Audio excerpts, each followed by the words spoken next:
Hello.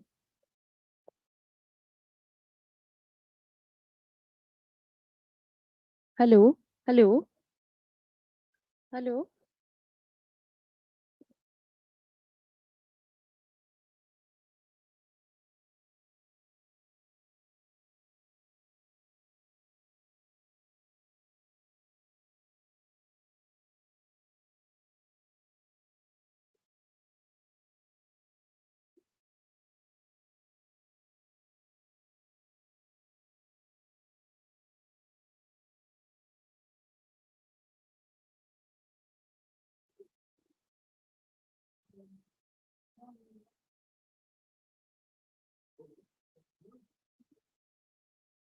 Can somebody from the online meeting can confirm my voice is audible to all?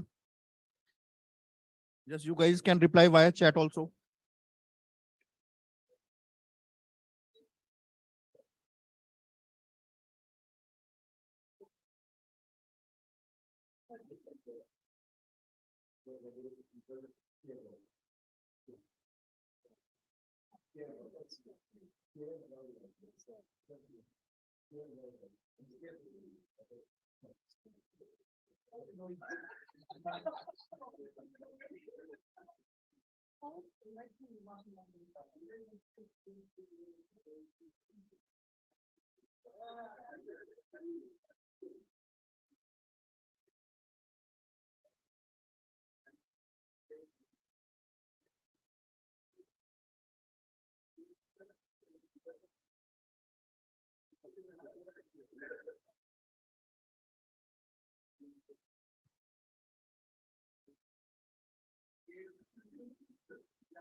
Okay.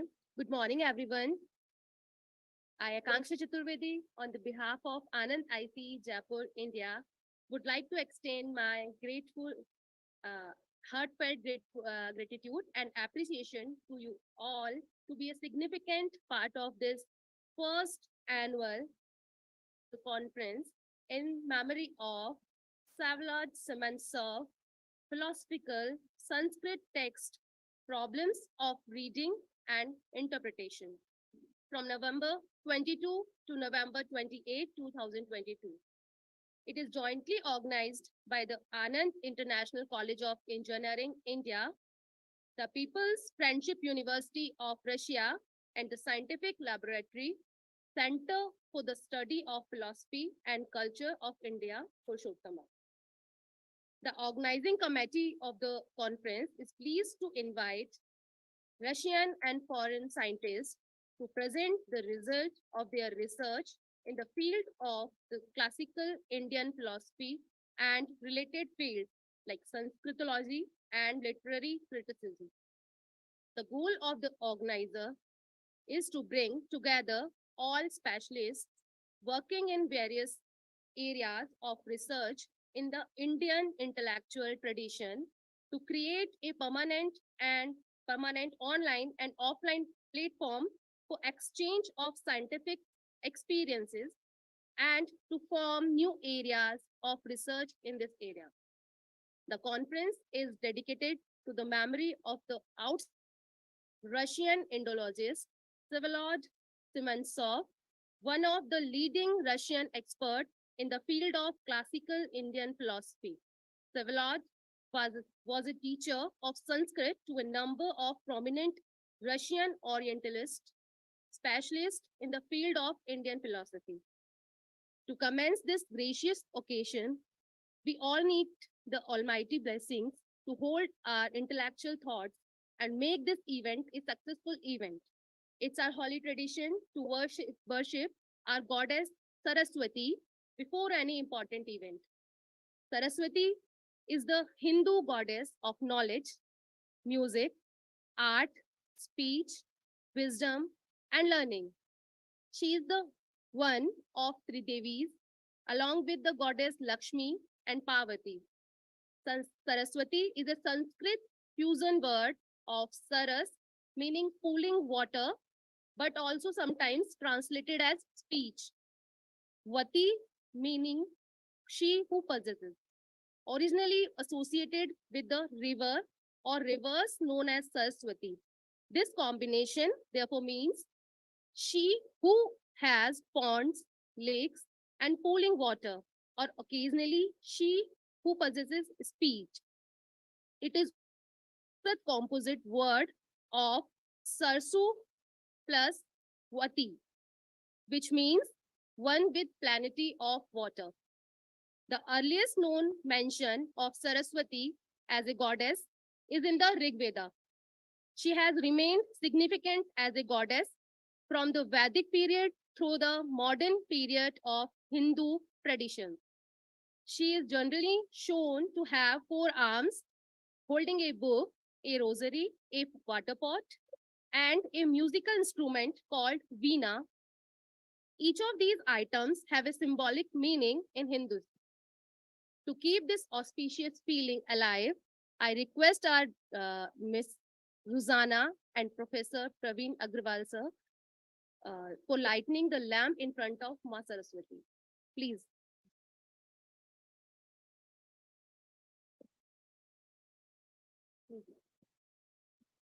Yes, yes, come this side.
Thank you all. Now, we have Professor Purushottam Bilimoria with us, but because of some technical glitch, he's not going to join us right now. So, moving forward, I would like to invite Ruzana Pakshu, sorry, head of Purushottama Research Center for Indian Philosophy and Culture Scientific Laboratory of RUDN Moscow, for saying some words about the conference. Please, ma'am.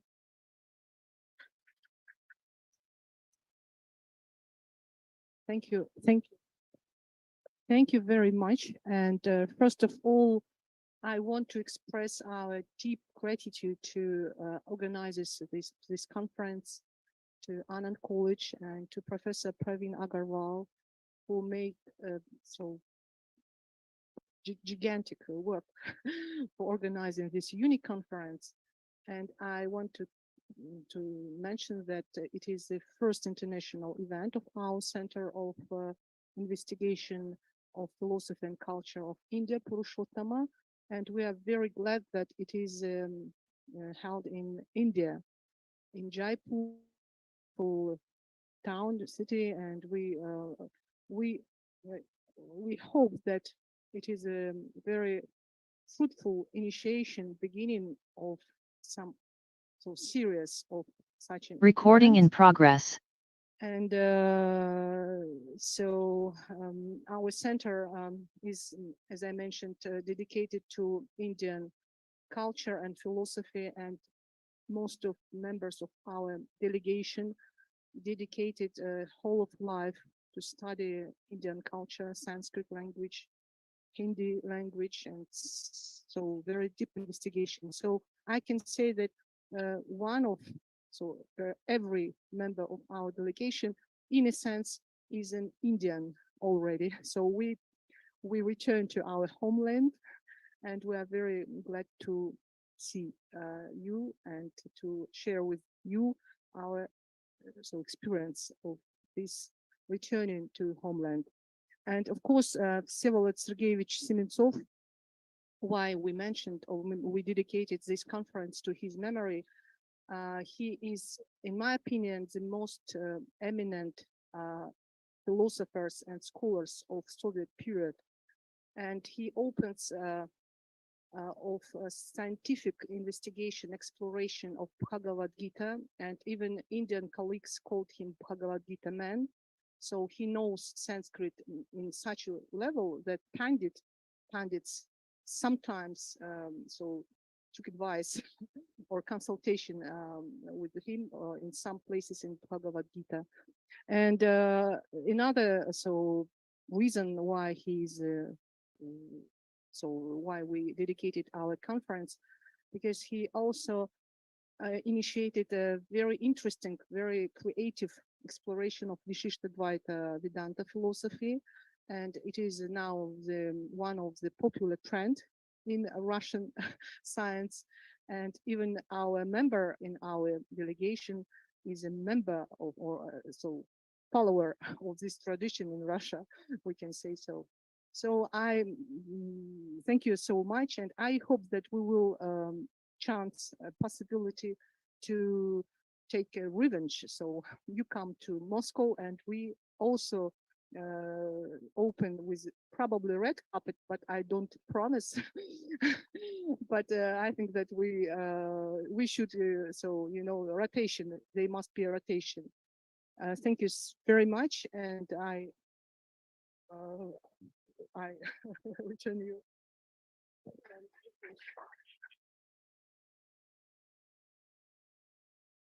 Thank you, ma'am. Now, I would like to invite Professor Dr. Praveen Agrawal, Professor at Anand International College of Engineering, Jaipur, for vote of thanks. Please, sir.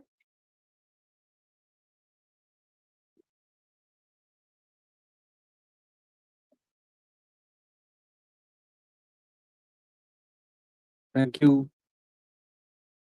very much, Akanksha ma'am. Namaskar. Swagatam. Atithi Devo Bhava.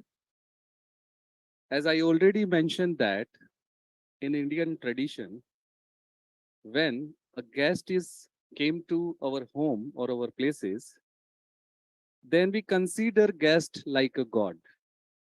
So today, you all are our guest, and we believe you all are gods for us today.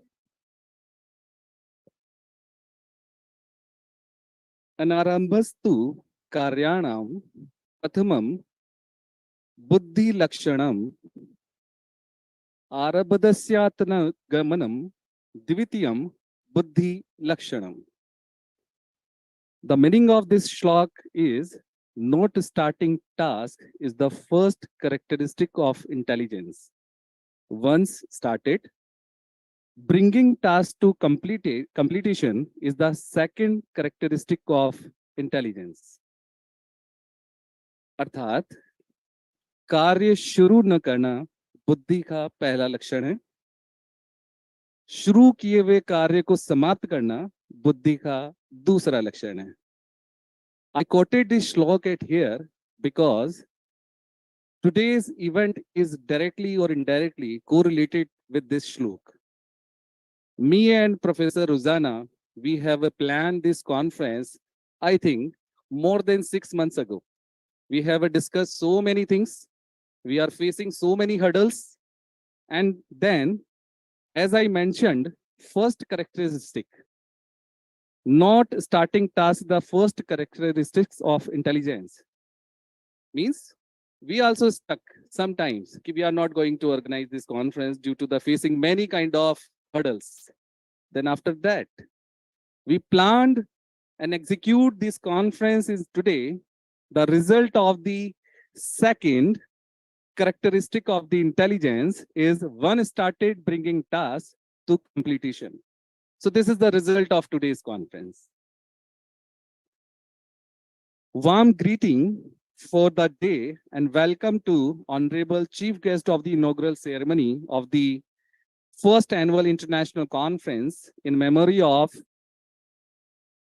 Professor Sementsov, philosophical Sanskrit text, problem of reading and interpretation, respected Professor Purushottama. Unfortunately, due to some technical issues, he is not join us online, but I tell something about him. He is a PhD from the University of Melbourne, Australia, head of the RUDN Purushottama Research Center for Indian Philosophy and Culture. He is one of the reputed scientists around the globe and very well-known face in the field of the philosophy in aspect of the Indian culture. I also welcome the conference chair, respected Professor Rujana. She is an associate professor at Department of History and Philosophy, head of the Purushottama Research Center for Indian Philosophy and Culture, Scientific Laboratory of RUDN, Moscow. We are very thankful to ma'am to see you in our Gila gathering of this today's event.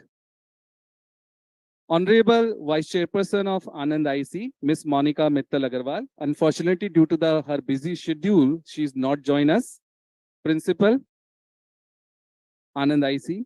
Respected eminent speakers and participants from around the globe, faculty colleagues, staff members, and dear friends. I, Praveen Agarwal, Vice Principal of Anand-ICE and organizing chair of the conference, welcome you all in this first annual international conference in the memory of the Mr. Sementsov, philosophical Sanskrit text, problem of reading and interpretation. It is jointly organized by the People's Federation University of Russia, the Scientific Laboratory, Center for the Study of the Philosophy and Cultural of India, Purushottama, and the Anand International College of Engineering. Vivek Khatir Viplava Hanopaya means uninterpreted practice of discrimination between the real and unreal is the means to liberations and the creations of ignorance. अर्थात निरंतर अभ्यास से प्राप्त निश्चल और निर्दोष विवेक ज्ञान हान का उपाय है. I quoted this shloka at here because the aim of the conference is related when we are doing the practice of the any kind of scientific or cultural or any kind of spiritual things, then we go through the procedure of the practice after the certain time, after the certain hours we use to of the particular things. So that's why I mention it here. The goal of the conference organizer is to bring together all specialists working in the various areas of research in the Indian intellectual tradition to create a permanent online and all offline platform for the exchange of scientific experience and to form new area of research in this area.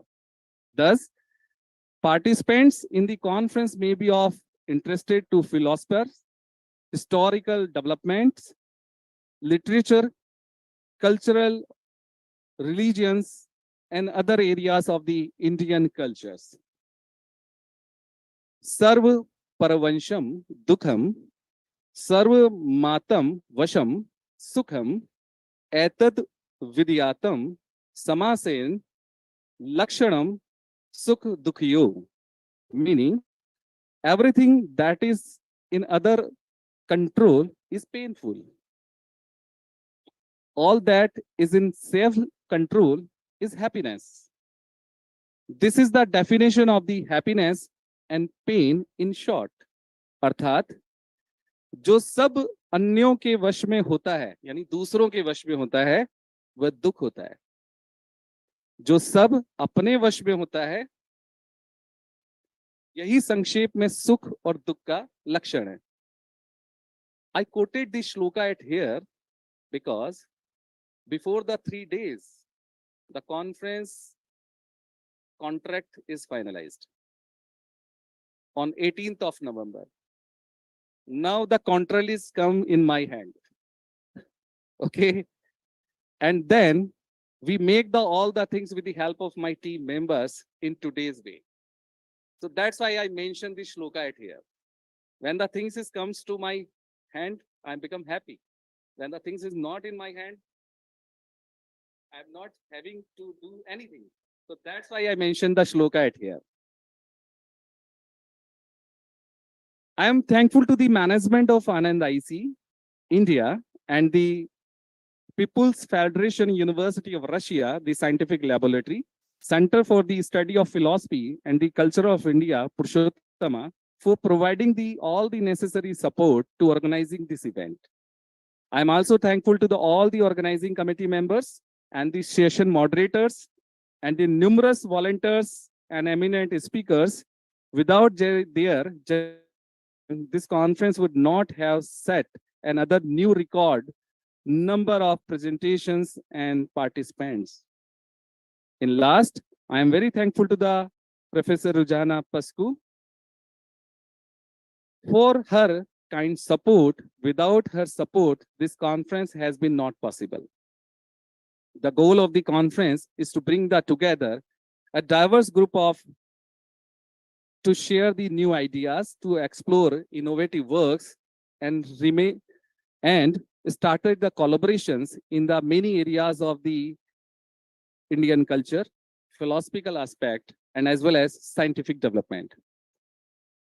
I am looking forward to seeing everyone at our first conference to held at online and offline at Anand International College of Engineering from November 22 to 28, 2022. I am ending my vote of thanks with mentioning one of the shloka, Jivenshu Karuna Chapi Metri Teshu Vidya Tama, meaning be compassionate and friendly to all the living beings, अर्थात जीवों पर एवं मैत्री कीजिए. Then प्रथमे नार्जिया विद्या द्वितीये नार्जितम धनम तृतीये नार्जितम पुण्यम चतुर्थे की करिष्यसि. Means, what can you do in the fourth part of your life when you have not gained knowledge in the first, money in the second, and merit in the third? अर्थात यदि जीवन के प्रथम भाग में विद्या, दूसरे में धन और तीसरे में पुण्य नहीं कमाया, तो चौथे भाग में क्या करोगे? This is the conclusion of the life. So I once again welcome all of you in the heritage city of Jaipur and one of the well-known reputed institute of India, Anand International College of Engineering.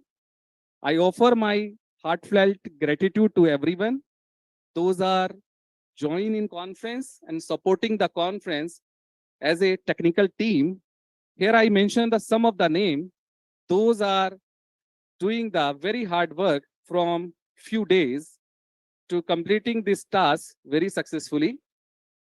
The name is the Mr. Ajit, Mr. Saket Kumar Divedi, Mr. Anubhav Saxena, Mr. Shiv Prasad, Mr. Rajender, Mr. Sanjog Arora, Ms. Akanksha Chaturvedi, Mr. Anil Bhargava, Mr. Kishan Kumar Gautam, Mr. Jay Prakash Parikh, Mr. Rahul Goyal, and Mr. Suraj. All are contributed very well to organize this event successfully from today to the end of the 28th November. Thank you very much. Thank you.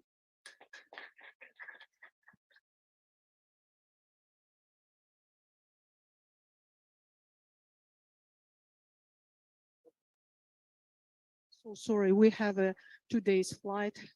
That's why my head just only now after putting this beautiful cap, just I start to think. That's why I want to present some of books which was published in our center by, and it contains some investigations made by our scholars and Professor Purushottama and Vladimir Shokhin and Olga Vicherina and Andrew Paribok, of course, my investigation.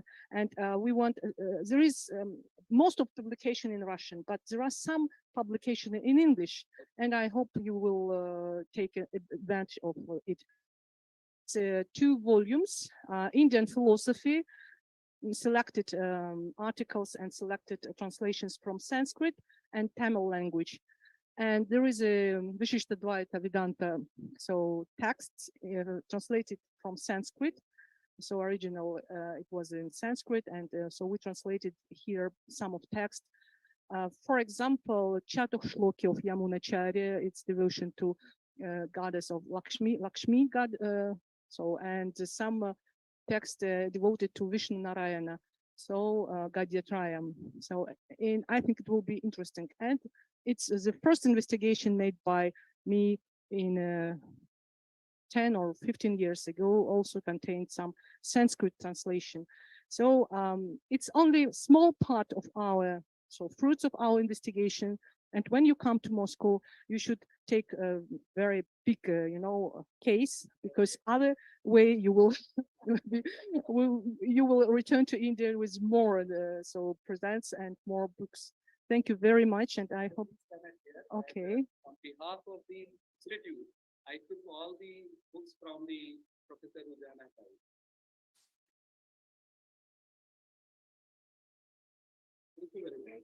It's really a pleasure to receive this literature, because this literature is a very valuable for me and my students, and we can try to explore this area of research by the using of the scientific technology. And as per the initial conversation between my team members and you guys, I understand some of the scopes are already opens in the some of the glass technology, which is we have discussed before the starting this conference.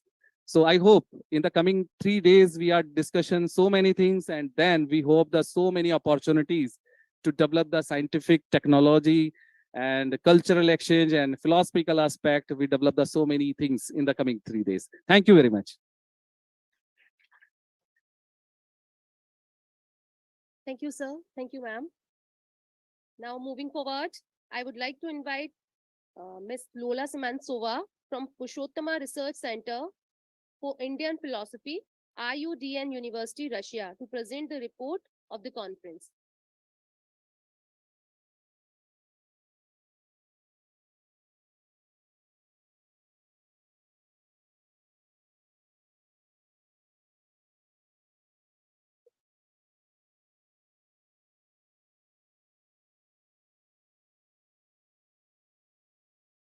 It's okay, ma'am.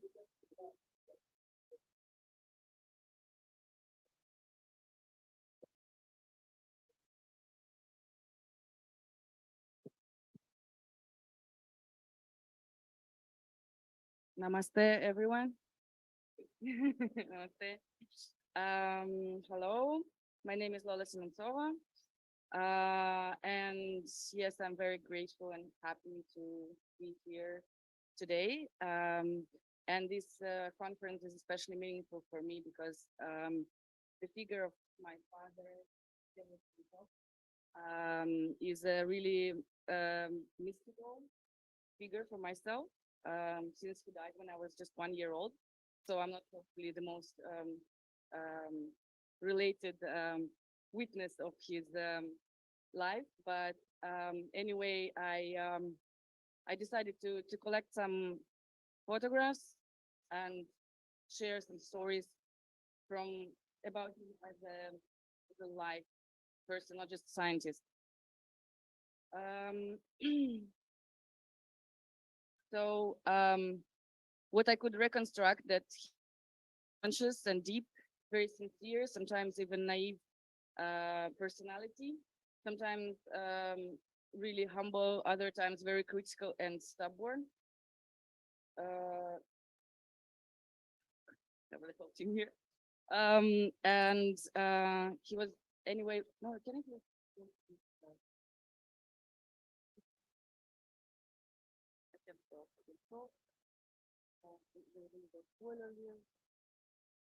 How it go back to the start?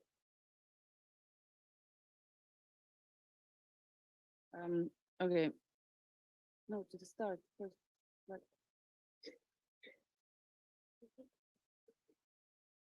can you go to your thing?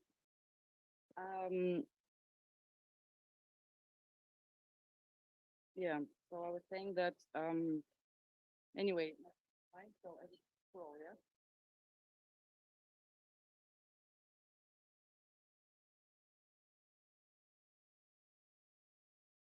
Good. Yeah. Here. It's good. It's all good. Thank you. Press. Okay. Digital India. So Vsevolod Sementsov, or shortly Seva, it's how his friend used to call him, was born on the 2nd, 1941 in Ukraine, where his parents were sent for their job, which was geological studies. And the village was soon after that was occupied by German forces. So they had to leave the village and join the partisan groups in the forest. His grandmother refused to go, and she stayed in the house and was burned after that, together with the whole settlement. Okay. So after the war, family moved back to Moscow. They have this wooden house there. It was suburbs of the city by the time, but now it's a center. It's the Krasnoyarsk. So and it's located across from Armenian cemetery. The place described. So their house was very simple, but very very cozy and warm with lots of things. on the microphone. With lots of music because there were musicians in the family, so they used to organize home concerts with piano and singing. And I guess that this is when he actually um, uh, got this love for music and poetry, and which eventually, I guess, developed into his ability to catch languages really easy. So yeah, he loved chess. He was a chess player, and my grandmother used to tell me that he used to win everyone in the neighborhood. Not true, but this is what the legend says. And he also had a really good sense of humor and was making everybody laugh. So I think this creativity that you can see in his scientific text is also related with this feature. Um, so then in the end of 40s, he entered music school. Mm, and there he met, he's in the right up corner. And there in the music school, he met his best friend for life. You see the tallest guy, like my father was like 2 meters high. On the left side, on the picture, there is Alexander Dubyansky. Some of you probably know him. Seva really influenced him a lot because after the army, Alexander also entered Indian studies, and he's a well-known. He was a well-known professor and scientist in Tamil culture and language and history. So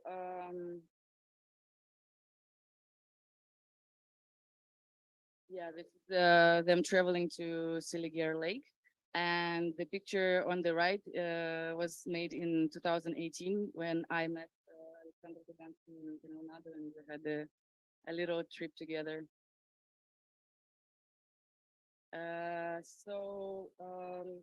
After the school, Seva's father, my grandfather, who was a really strict and tough personality, he forced him to um, to enter a physical faculty of Moscow State University because he was planning a technical career and in physics. So he entered it in 1958, and although he was really good in math, it didn't connect with him, so he dropped it less than in 1 year. After that, he entered Nissin State Musical College and graduated it, but failed the exams to the academy. So musical career didn't really work out. So then he became really interested in India and philosophy of India. So he entered Institute of Eastern Languages, Moscow State University.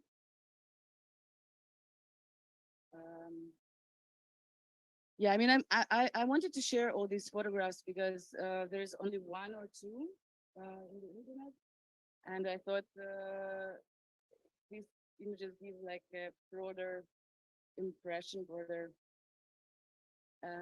understanding of him. So this is him in Varanasi, where he was doing an internship in Varanasi Sanskrit University. And this is his teacher. I also have some difficulties to pronounce. Muridhara Pandey. And this image was taken just a few days ago on the right from the Gulf of Benares. So yeah, in the university, he got close with some pandits. So they were reading Bhagavad Gita and other texts together and having more discussion.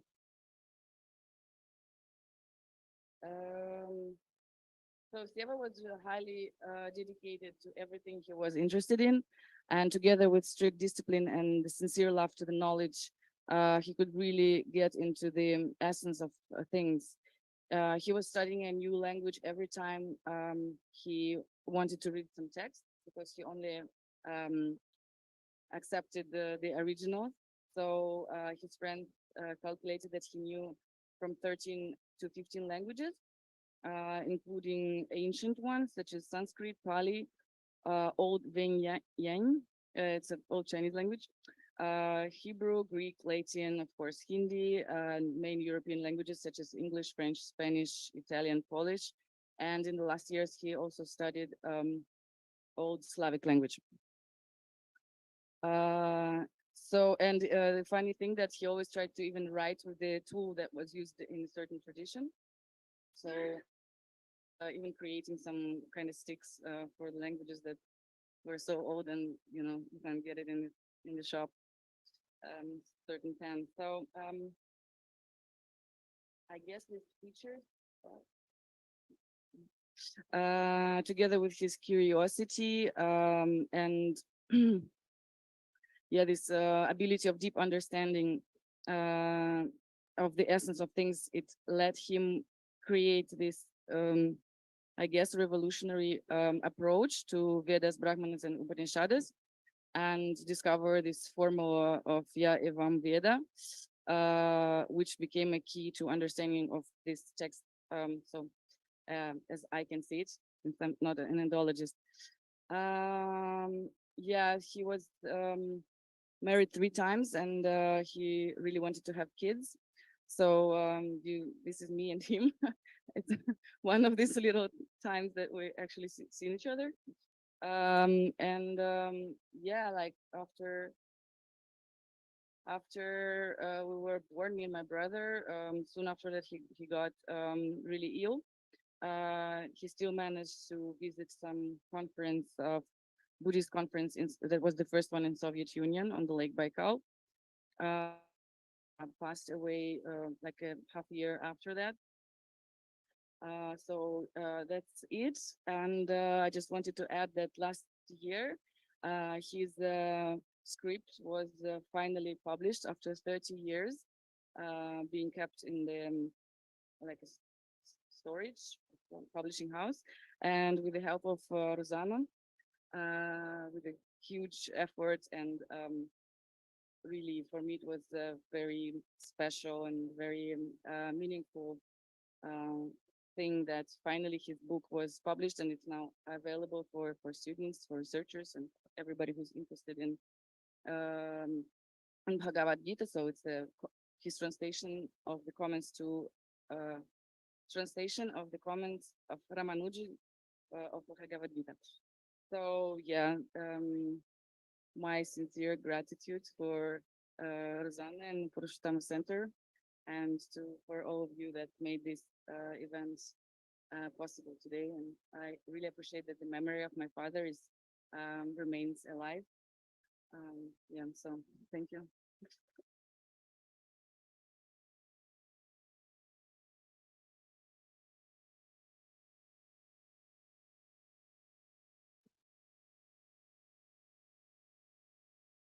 Thank you, ma'am.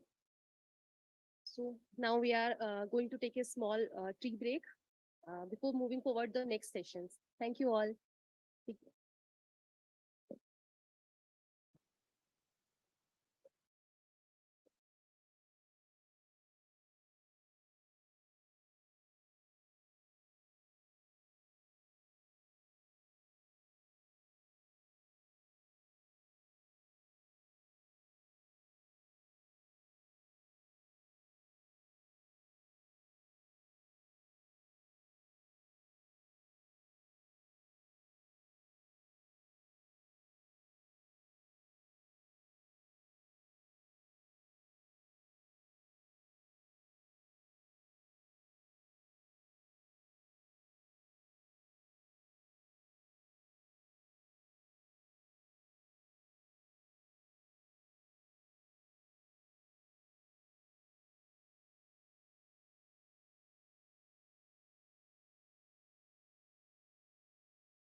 जय Siya Ram.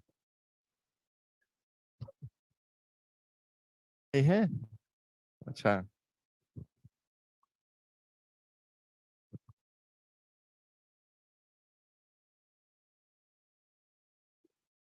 Нет, я буду. Я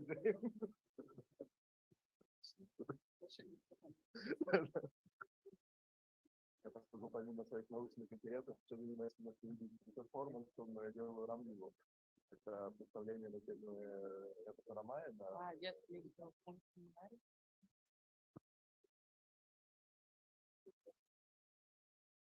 Good afternoon, everyone.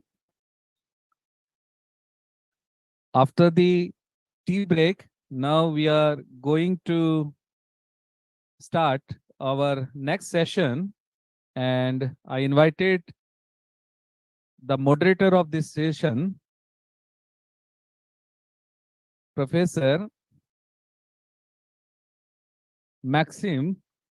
So now mic is held by the Maxim. धन्यवाद professor साहब। आदरणीय colleagues, प्रिय मित्रों, नमस्कार। थोड़ा बहुत हिंदी में बातचीत करेंगे नहीं, क्योंकि हमारे कॉन्फ्रेंस वो अंग्रेजी में है, लेकिन मेरे रिपोर्ट में मैं थोड़ा बहुत हिंदी में बातचीत करूंगा। Dear friends, we start our first session for today because we had the introductory one, and the first speaker today is हमारे गुरुजी हैं. This is and the eminent scholar in Sanskrit and Buddhist studies from St. Petersburg and Moscow, the two capitals of Russia. He works for the Purushottama Research Center for Indian Philosophy and Culture at the People's Friendship University, Moscow. So if you don't know yet, the RUDN is the Russian abbreviation for PFU, People's Friendship University. This is Shriman Andrei Paribok, and he will speak about Sementsov Brahmanical prose as the starting point of the theory of Indian rationality. Welcome.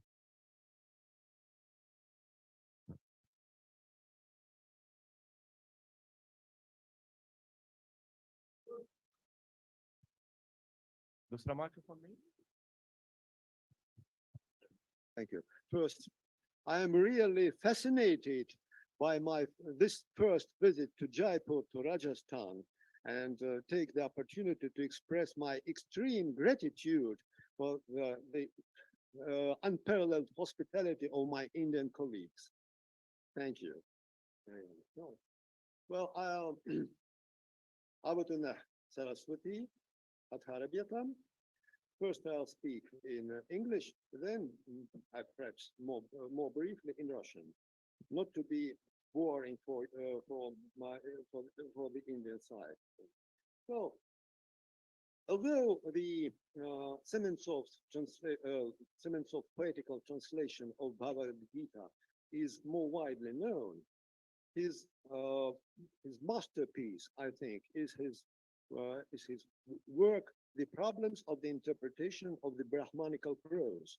It's really seminal work which opens for the Indologists and culturologists a broad perspective for the reinterpretation, or perhaps first real interpretation, not only of the remote past of the Indian Vedic culture, but of the very fundamentals of the Indian civilization and rationality. The interpretation of Brahmanical prose presents, or always had presented, perhaps unsurpassable problems for the European Indology. These texts are alien for the modern mind. As he wrote, Sementsov himself, I didn't read this text, that the classical Indologists in the 19th century have seriously discussed whether the authors of the text of the Brahmans were sane or crazy. So that was the degree of the incomprehensibility of these texts. Well, but he managed to understand them correctly from the right point of view, from the right angle. And these texts are the main function of the message of these texts is to organize the attention of the participants so to perform the exquisite rituals correctly. What is the Indian the most complicated ritual characterized by? These are, first, the symbolism. Second, the technological aspect, because the Brahmins were of the view that the every ritual is a technology in the strictly modern point of view, as a set of operations, organized operations, and every mistake and fault makes the total result useless. And the symbolism means that not only all verbal and physical deeds have to be performed correctly, but the mind of the participants of the Brahmins must be present, and the symbolical meaning of such and such manipulation will be active in mind while performing it. When he is mentally absent, it also turns the total ritual to be ineffective, to be useless. And the third feature is that the public rituals, not Shrauta rituals, not Greek rituals, were at the very remote border of the sophistication and also of the sophistication. For example, Rajasuya, Ashwamedha, and so on. They were performed day by day for months, for example, and perhaps it is very real danger that some of the participants will be absent, for example, they feel ill, they are being bitten by bees, and so on and so on. And they when they are absent mentally, then the ritual becomes ineffective. What is to be done? Was asked themselves the Brahmins, and how to cope with this danger. And the ultimate decision was as such. There was added a new participant called Angiras, and symbolically associated with Atharva Veda, to these participants such as Hotar, Advaryu, and so on, which were active physically or verbally in performing the ritual. What was his task? He had to be present mentally and to witness everything. So when such and such fault was performed, for example, while singing a wrong note, or the goat was not, or it was not such goat, but another goat which was to be sacrificed, he imagined the correct variance and was present, and so he performed the ritual mentally. Why was he able to do so? Because he was first fully qualified, and second, he was not distracted by completing the actual deeds which can be observed by others. But all the resources of his attention was to be present, and this is the very core and of the Indian scheme of rationality, which I'll now discuss. But that is, I'll refer to the old Indian and Iranian and Indian idea of the three layers of existence. Tisra Gumaya. That is Kaya, Vak, Chittam. The Kaya is the presence, the factual presence in the world.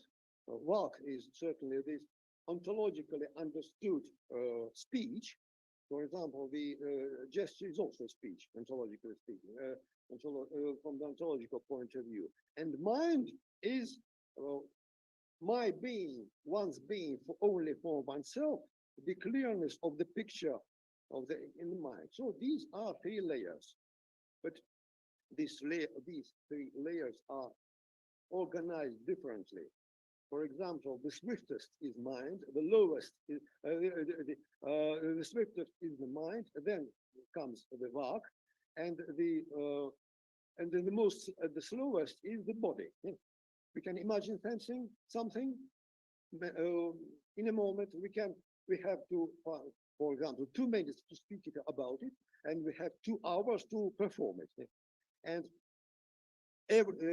Indian civilization, when compared with the Western civilization, organized the all non-trivial human cultural activity in different ways.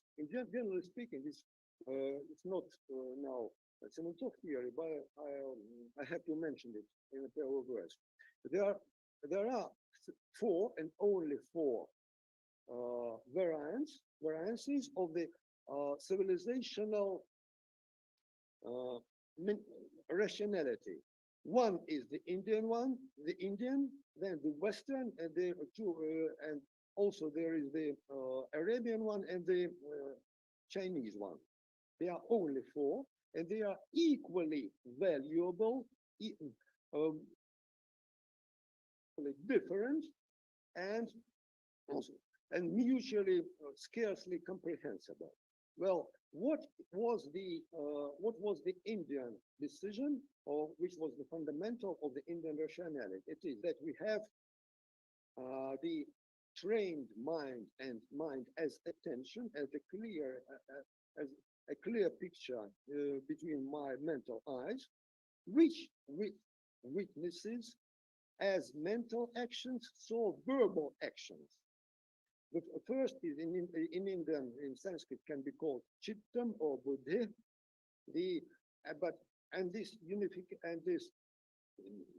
Both verbal acts and physical acts are artha. So artham chinoti iti chittam, as is said in one of the Indian treatises. So every civilized Indian is distinguished by the type of his chitta, which is accustomed to manage a scope or a sphere of arthas.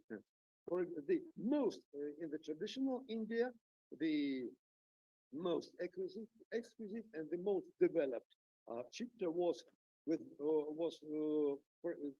certainly reserved for Brahma, because the rituals were the most difficult tasks to perform. But for example, Kshatriyas performed not so difficult tasks, but more dangerous tasks, yes, and so on. That is, so the mental and the physical acts are taken together in the reality and notion of artha. In Europe, it was another decision, because there was the reality and the notion of logos, which is translated via Latin into English as reason, and it is speech and mind united together, and opposed to body activity, which was called in Greek language praxis. And these are 2 equally fundamental decisions. And so, to explain it a bit, when a normal civilized Westerner, previously nation Greek, encounters a difficulty, his first response to it is to think it over by means of logos. When, on the contrary, a civilized Indian encounters a difficulty, his first response is to make the situation with difficulties to more slow, to be more attentive to it. There are certain situations in which nothing but thinking will cope with will manage it. There are many situations when both the organized attention and thinking will help us. And there are also the situations where no thinking will help us, only the organized attention. For example, in the darkness, in the sleeping bag, the zip doesn't work. I can't think it over. I must be only very attentive to it, certainly, yes.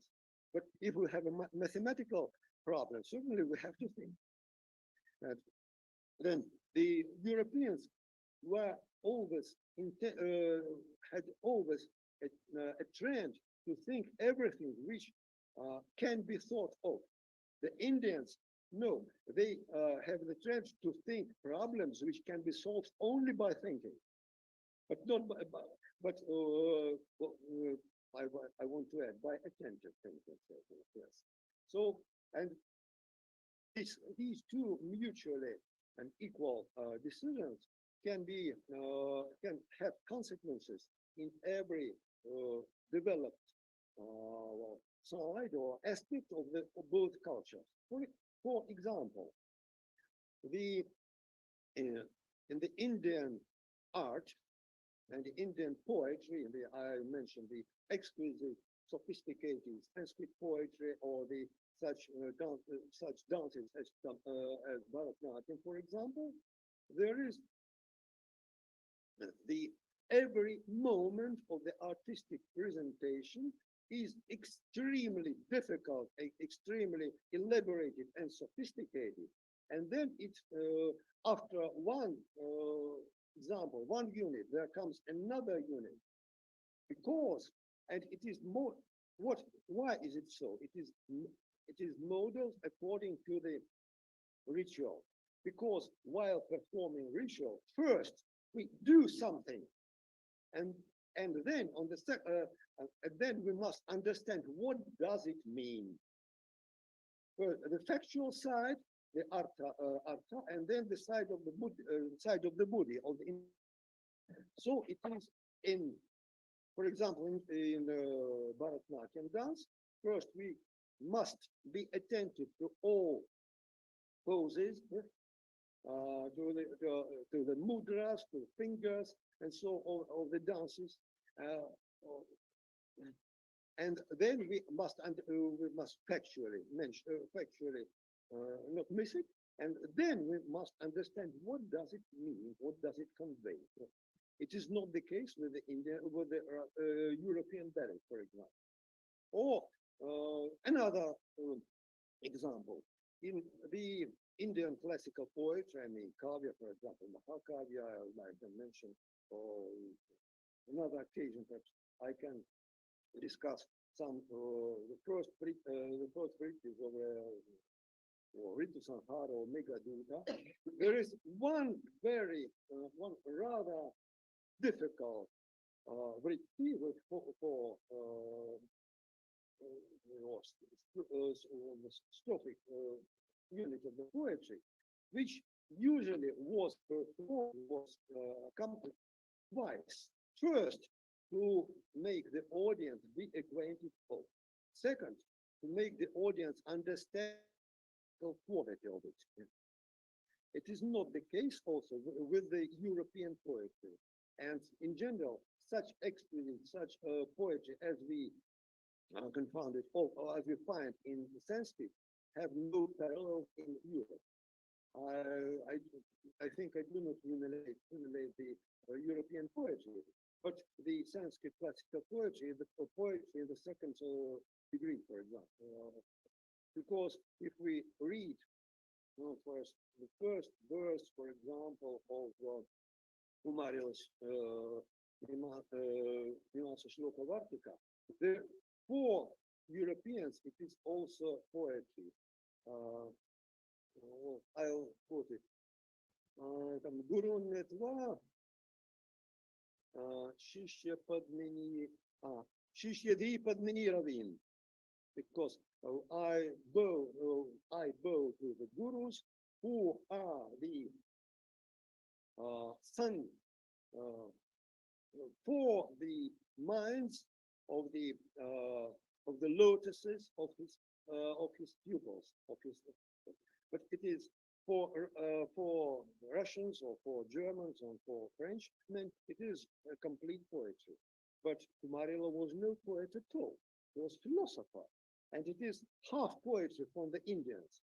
The genuine poetry, or in Bhartihari Subhashita and so on, is on the level on the level further higher. And it is the not the quite direct, but an indirect sequence of this understanding of how to organize the mental activities. So I'll give a definition of what is the civilizational type of rationality, which can be discovered by this epochal Marxist passages in this work. It is the total scheme of organizing all mental faculties and activities peculiar for the cultural and civilizational activity. And they are different in India and West. One more example. The Indian mind is not theoretical, it is methodological mind, and it is computational mind. For example, the Astronomy is not a description of Sanskrit. Its result is Sanskrit. It is computational program to produce Sanskrit. Whereas in Europe, they always describe the language as it is. And that's why the Indians are so brilliant in computational sciences now, because it is peculiar for their civilization code, for their mode of mentality. And another one, the Indians understand language as not as a idea, but as an activity. And the language as idea is a peculiar European conception. But the work is not language. It is an action at the complete and the world of verbal actions. And why it is so?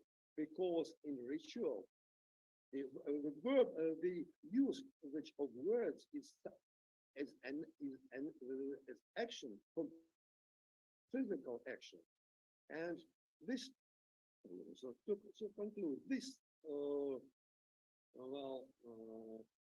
this idea of Sementsov opens for us a broad perspective to understand properly and to the Indian culture. It's both the mutual shortcomings and the perfections of the both sides of the West and of the Western side, of the Indian side, and to exchange the perfection and to avoid shortcomings.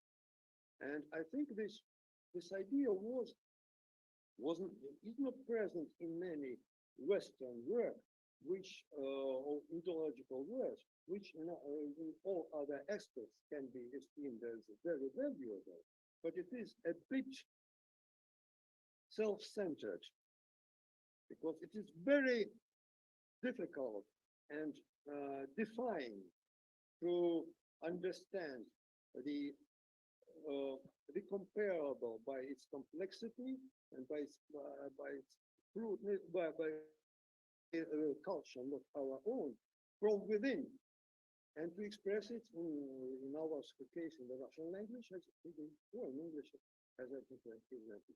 Thank you. Koti dhanyawad, Andrei-ji. Thank you for your enlightening pravachan. If anybody has questions, they can ask them. Welcome. Professor Andrew, your talk is very informative for me, especially because I'm a mathematician. So my question is related with your huge experience, which you mentioned in your talk. To understand the language we using in these days, the young guys are using the Google Translator, right? We are just putting it there and find out the solution. Yes. But as a being of literature experts and as a being of the scientist, we know that the Google Translator is not providing the meaning of the word. So my question is related with this. Can you suggest what is the way because my institute and my team members most are belong from the technical part and they are very strong in the technical part. So how we can develop this kind of direction in which we can put the particular language and why we want to the trans the language, but the meaning is also include, because Google Translator is create the trouble.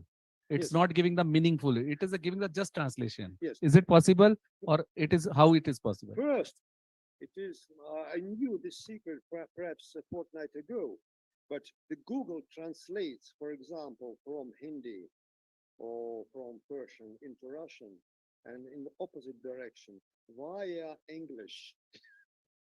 So it is also the cultural and linguistical imperialism. The first to do is to be done is to develop unique to develop translators for the unique pairs. For example, Persian Hindi or Persian or Hindi Chinese. I mentioned the developed languages which belong to different civilizations. That's first, and then perhaps this program has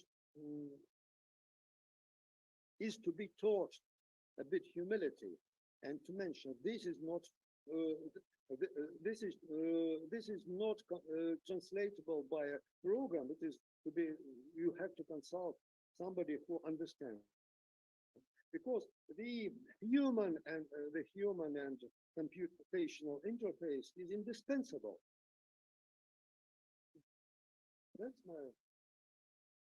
That's my provisional answer. I am very thankful to you. Yes, you are giving the some perspective. Those are working in this direction. Uh, as I can understand with your reply, ki first, for example, if we want to connect between two language like Russian and Hindi, Yes. so we create some group of the experts of the both languages, and then systematically we develop the some kind of connectivity with the help of the mathematics. It is possible in my point of view. A group of experts. Yes. In both languages and a group of Yes, then we create the some kind of sequence in which we are giving the some symbolical notation with the help of the mathematics. Ki if we want to ask someone, Yes. what is your good name? Mhm. Okay. Now the question is depend ki who is asking the question. Yes. If a father is asking to the son, then as a meaning is different. When the son is asking to the some neighbor, the meaning is different. So the cultural part is involved if the experts are there and we are creating the some mathematical sequence at there. So I think it will be helpful. So thank you. Also, it will be helpful to add some tags concerning the language situation. Yes. Thank you very much. Thank you. अगर आप लोगों के पास और प्रश्न है पूछ सकते हैं. Any more questions? No, that is about questions. Anyone who is online, you can also ask questions. Те, кто у нас слушает онлайн, и вы можете задавать вопросы на русском, английском, хинди, санскрите, фарси. Андрей Всеволодович понимает. Okay, it seems that we don't have any more questions. कोटि-कोटि धन्यवाद. और आप बैठ सकते हैं. And we are eager to listen to our next presenter. ये हमारी दूसरी गुरुमाई है, Shrimati Ruzana Psu, Professor Ruzana Psu, and Lilia Roman. Is she with us also? No. She can be online. So Ruzana ji is the director of Purushottama Research Center for Indian Philosophy and Culture. And she works at the People's Friendship University as well, which is RUDN University, Moscow, Russia. And with us her thoughts on the topic, which is really interesting for most of us, especially for both of us.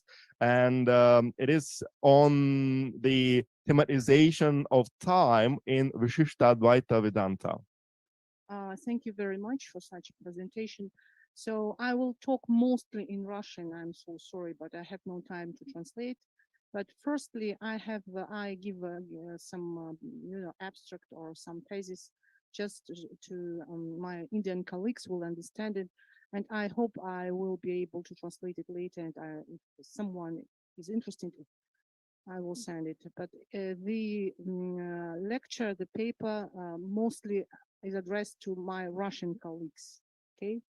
So the paper reveals, and the second thing that I must mention, that it was prepared by me and by my PhD student, Lilia Roman. Unfortunately, she is unable to present, but I hope we can see her in distance. Lilia, вы с нами? So just... Да, вот, yes, she's here.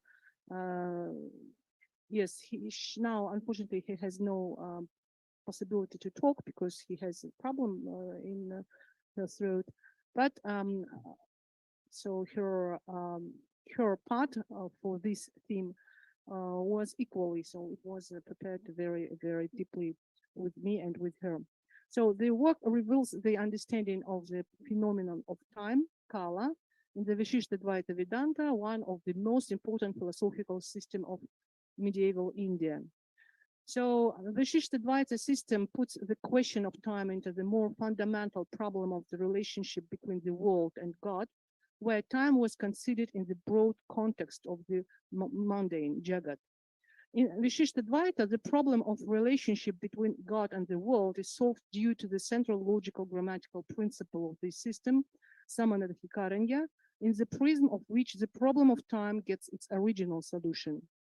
So the paper also deals with the outline of representatives of this system and their views on the concept of time, starting with Natha Muni and ending with Meghanadhari Suri, and also presents the philosophical views of Ramanuja, which outlined in his main philosophical opus commentaries on the Brahma Sutra, Sri Bhashya, in polemics with Jain ideas about time. On the basis of this, the understanding of the phenomenon of time is constituted within the framework of Vishishtadvaita tradition in the aspect of its philosophical relation with Advaita Vedanta and the current modern understanding of time as a linear, irreversible, anisotropic process on which the concept of progress and futurism is based. Thus, the understanding of time in Vishishtadvaita means possibility of the introduction of a new paradigm of perception of the phenomenon of time for the contemporary philosophy. So the main goal of this article, not only historical, so to show or to demonstrate the understanding of time in Vishishtadvaita, but also to show the actualization and actual value of Vishishtadvaita for contemporary philosophy. And now I will talk in Russian, more detailed. Понятие времени, вероятно, самое философское понятие в науке, является также еще наиболее популярной проблемой. Помимо того, что в разных науках время понимается, соответственно, специфике предмету этой науки, в частности, мы можем говорить о времени в естествознании, в лингвистике, психологии, истории и так далее. Существует и множество трактовок каждой дисциплины этого понятия. Ну, соответствующие классификации времени, какое название они не носили бы, соотносятся, по сути, с двумя регистрами сознания. Первая из них приводит к объективации времени, так называемая рационалистическая традиция, вторая к его субъективации, мистическая. Рационалистическое понятие времени так или иначе связано с объективным миром человека, мистическое с его внутренним. Кант, как известно, в своем учении о времени пытался объединить оба регистра в противопоставлении времени как формы априорной формы чувственности, то есть то, что имеет отношение к феноменальному миру, и вневременности как характеристики мира вещей в себе, то есть то, что имеет отношение к науминальному миру. То есть время не является чем-то объективным и реальным, это чистая форма внутреннего, дробность которого предполагает тотальность временной последовательности. В физике понятие времени понимается как форма существования вещества и поля, что в принципе не противоречит Канту, если дополнить это утверждение фразой «как они предоставляются субъекту», представляются. Но в отличие от Канта, утверждающего вневременность мира вещей в себе, в физике понятие времени само по себе бессодержательно. В отрыве от материальных процессов, продолжительность, последовательность и развитие которых оно характеризует. В лингвистике время – это категория глагола, которая выражает в отношении определенной точки отсчета либо одновременность, либо предшествование, либо события или действия. То есть мы здесь также видим ориентацию на внешний мир, даже если идет описание внутренних переживаний. Ну и в психологии время используется в 3 измерениях – ситуативном, биографическом и историческом. То есть также есть некий отсыл к внешнему миру, производящий определенные воздействия на внутренний мир. Особого внимания заслуживает и понятие исторического времени, которое используется в истории, и естественным образом оно отсылает нас к миру прошлых событий и их осмыслению в сознании историка. То есть посюсторонность понимания времени в различных науках обусловлена самой спецификой времени. Помыслить его вне связи с материальным наполнением невозможно. Но его природу можно понять не через материальность в широком смысле этого слова, а через противопоставление вневременности. Такое понятие есть в философском учении Канта, но оно также есть и в мистически ориентированных системах интеллектуальной истории человечества, к примеру, в суфизме и Вишиштадвайте. Обратимся к истории индийской философии. Каковы основные трактовки времени, которые предполагаются в данной интеллектуальной традиции? Прежде всего отметим, что для обозначения времени и его единиц санскрит располагает огромными единицами, то есть огромным количеством единиц. Можно там целый над мелким шрифтом на 3 листах перечислить вообще вот как бы вот эти дробные единицы, как, соответственно, чем обозначается. Но понятно, что выбор той или иной единицы или лексемы зависит от национального стиля, а также от того, какой времени подразумевается. Есть также ряд слов с ортодоксальной коннотацией, которые связаны с практикой брахманического ритуализма, где время обязательно имело циклический, повторяющийся характер и нелинейный. Значение времени как такового имеют слова, ну я перечислю наиболее как бы такие популярные, это кала, самая и адхван. Вот наши слова, как бы вот они могут употребляться в философской литературе. Вот, в частности, самая может иметь более широкий смысл, не только определенного времени для выполнения некоторой деятельности, но и иных ее условий. Например, времени приема некоторого лекарства, условия натощак. Последнее означает, собственно, пробег, путь, траектория. При философском обсуждении времени встречается в буддийских и джайнских сочинениях. Таким образом, самым распространенным словом для обозначения времени является слово кала. Буквально санскрита точное время, срок, эпоха, время года, ну и грамматически также используется как время. Происходит от глагольного корня кал, санскритское вычислять, измерять, является наиболее общим термином для обозначения времени, имеет ряд синонимов, соответствующих определенным коннотативным объемам. Кала относится также к грамматическому понятию времени прошлое, бхута кала, прошедшее время, или просто бхута, настоящее вартамана кала, или просто вартамана, настоящее вишьянти, собственно, первое будущее время. Но интересно также, что кала в рамках индийской грамматической традиции Вьякарана рассматривается как необходимое время для произнесения краткой гласной, принимаемой за единицу времени, которая называется матра. Санскритская мера, количество, размер, величина, метрическая единица или кала-матра. Из вышеизложенного уже видно, что санскрит обладает большой, если не чрезмерной, терминологической разработанностью для обозначения всевозможных временных отрезков. В частности, помимо упомянутых выше слов, для обозначения времени можно отметить санскритское слово «рту». Буквально срок, время, года, просто время. Оно имеет очень широкую семантику. Это слово может относиться к установленному фиксированному временному отрезку, как, например, время, отведенное для жертвоприношения, а также к длительным отрезкам времени, например, к эпохе, к периоду, к времени года и в особенности отдельной его части. Также в санскрите существует определенный набор слов с узким значением, обозначающий конкретный промежуток времени. Время как миг, мгновение передают следующие слова трути атом. Миг мгновения здесь понимается в смысле мельчайшей частицы времени. Мимиш, мигать, закрывать глаза, мигание, моргание. Собственно, мгновение – это время, за которое человек успевает моргнуть. Кшана – мгновение, каждое мгновение, ежесекундно, немедленно мгновение ока. И мухука – момент. Более длительные отрезки времени, париварта, собственно, в год в смысле полного оборота звездного неба. Ватсара – год, буквально обозначающий календарный год, состоящий из 12 месяцев и так далее. Я не буду останавливаться.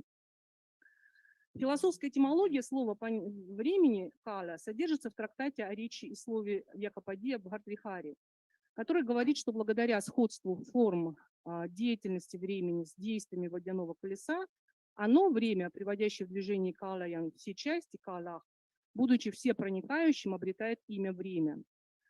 Слово «кала», также следует отметить, в Древней Индии имелось так называемое учение о времени, кала-вада, приписывающее действию времени все происходящее в мире.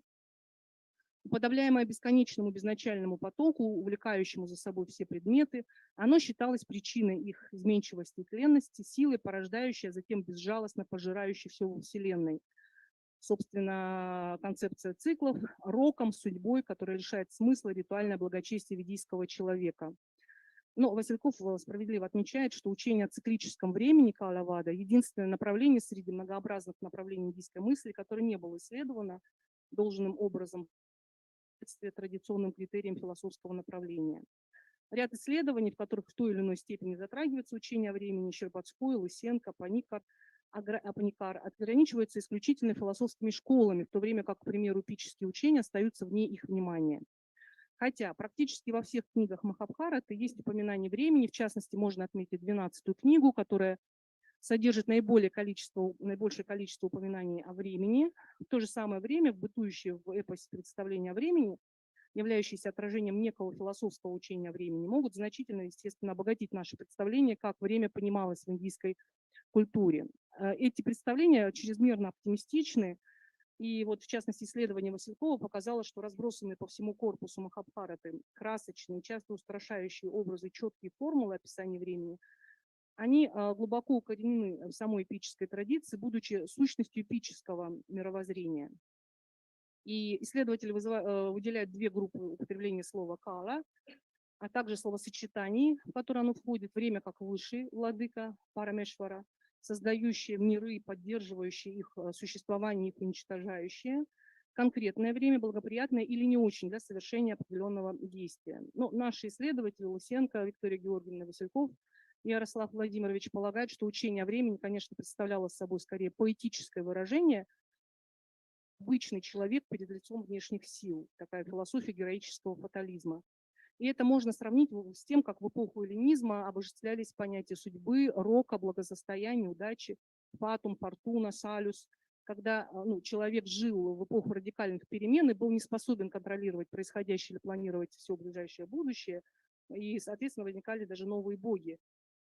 И в любом случае все практические действия, которые вытекают из такого понимания времени, что время – это подлинный правитель мира, а человек всего лишь марионетка, они предполагают отстраненность от самого действия, что приводит либо к полному бездействию, либо все тлен, либо к действию как безучастному выполнению чистого долга. Исследователь Петрова отмечает существование еще третьего пути, путь правильного действия в надлежащее время, когда каля понимается конкретно и предполагает понятие места, дэща. Собственно, вот это лишь действие, совершенное в подходящий момент в определенной точке пространства, приводит к желаемому результату. И вот это как раз предполагает умение определять правильное или благоприятное время для совершения некоторого действия, что означает выход уже к расчетам, основанным на системе астрологических, астрономических знаний Джьотиша. Если первые два типа отрешенности от действия основываются на понимании времени как вселенского начала, времени, последний тип действия основан на понимании времени как предельно конкретного. Ну, как я уже говорила, собственно, история понятия времени, вот одной из первых попыток философского осмысления проблемы времени присутствует в грамматической литературе. Она зафиксирована в Махабхашье Патанджали, который определяет время как то, чем обозначается возрастание и уменьшение оформленности. В индийской философии осмысление понятия времени связано с решением проблемы субстанции. То есть одни системы полагали, что время – это субстанция, миманса, вайшеши, каньяя, джайнизм. Другие считали, что время – это обусловленное сознанием форма восприятия потока изменчивых элементов бытия, буддийские школы. В индуистских системах мысли время определяется как творение Брахмана, что восходит к поздним Упанишадам, и противопоставление двух образов Брахмана, воплощенного и вневременного, вечно равного самому себе, реализовывалось в своих крайних формах, соответственно, в буддизме. Абсолютизируется процессуальность наблюдаемого кем-то собственного мира, что приводит к утверждению номинальности времени. Ну и Адвайта Веданти. Время как детище Майи, что в свою очередь также приводит к идее иллюзорности времени. В системе Вайшешики время – это одна из систем, одна из субстанций дравья, которая бесконечна. В дальнейшем с позиции Санкья-йоги Вайшешики понятие времени было изложено в Бхартрихаре в главе о времени, в трактате о речении и слове. В данном произведении, собственно, время превращается в фундаментальную категорию, которая важна не только для понимания космологического учения мыслителя, но и в целом его философской доктрины. Вселенная язык Бхартрихари представляет собой манифестацию единого принципа слова, шабда-татва, сущности или таковости слова, вечного, единого, нерасчленимого слога, опоры, начала и значения всех слов, а значит смысловой сущности всех вещей мира. Бхартрихари, как и представители Вайшешики, полагал, что время есть субстанция, обладающая характеристиками вечности, единства, всепроникаемости. Интересно, что в отличие от Вайшешиков, Бхартрихари определяет время еще и как измеряющее то, что обладает характером действия.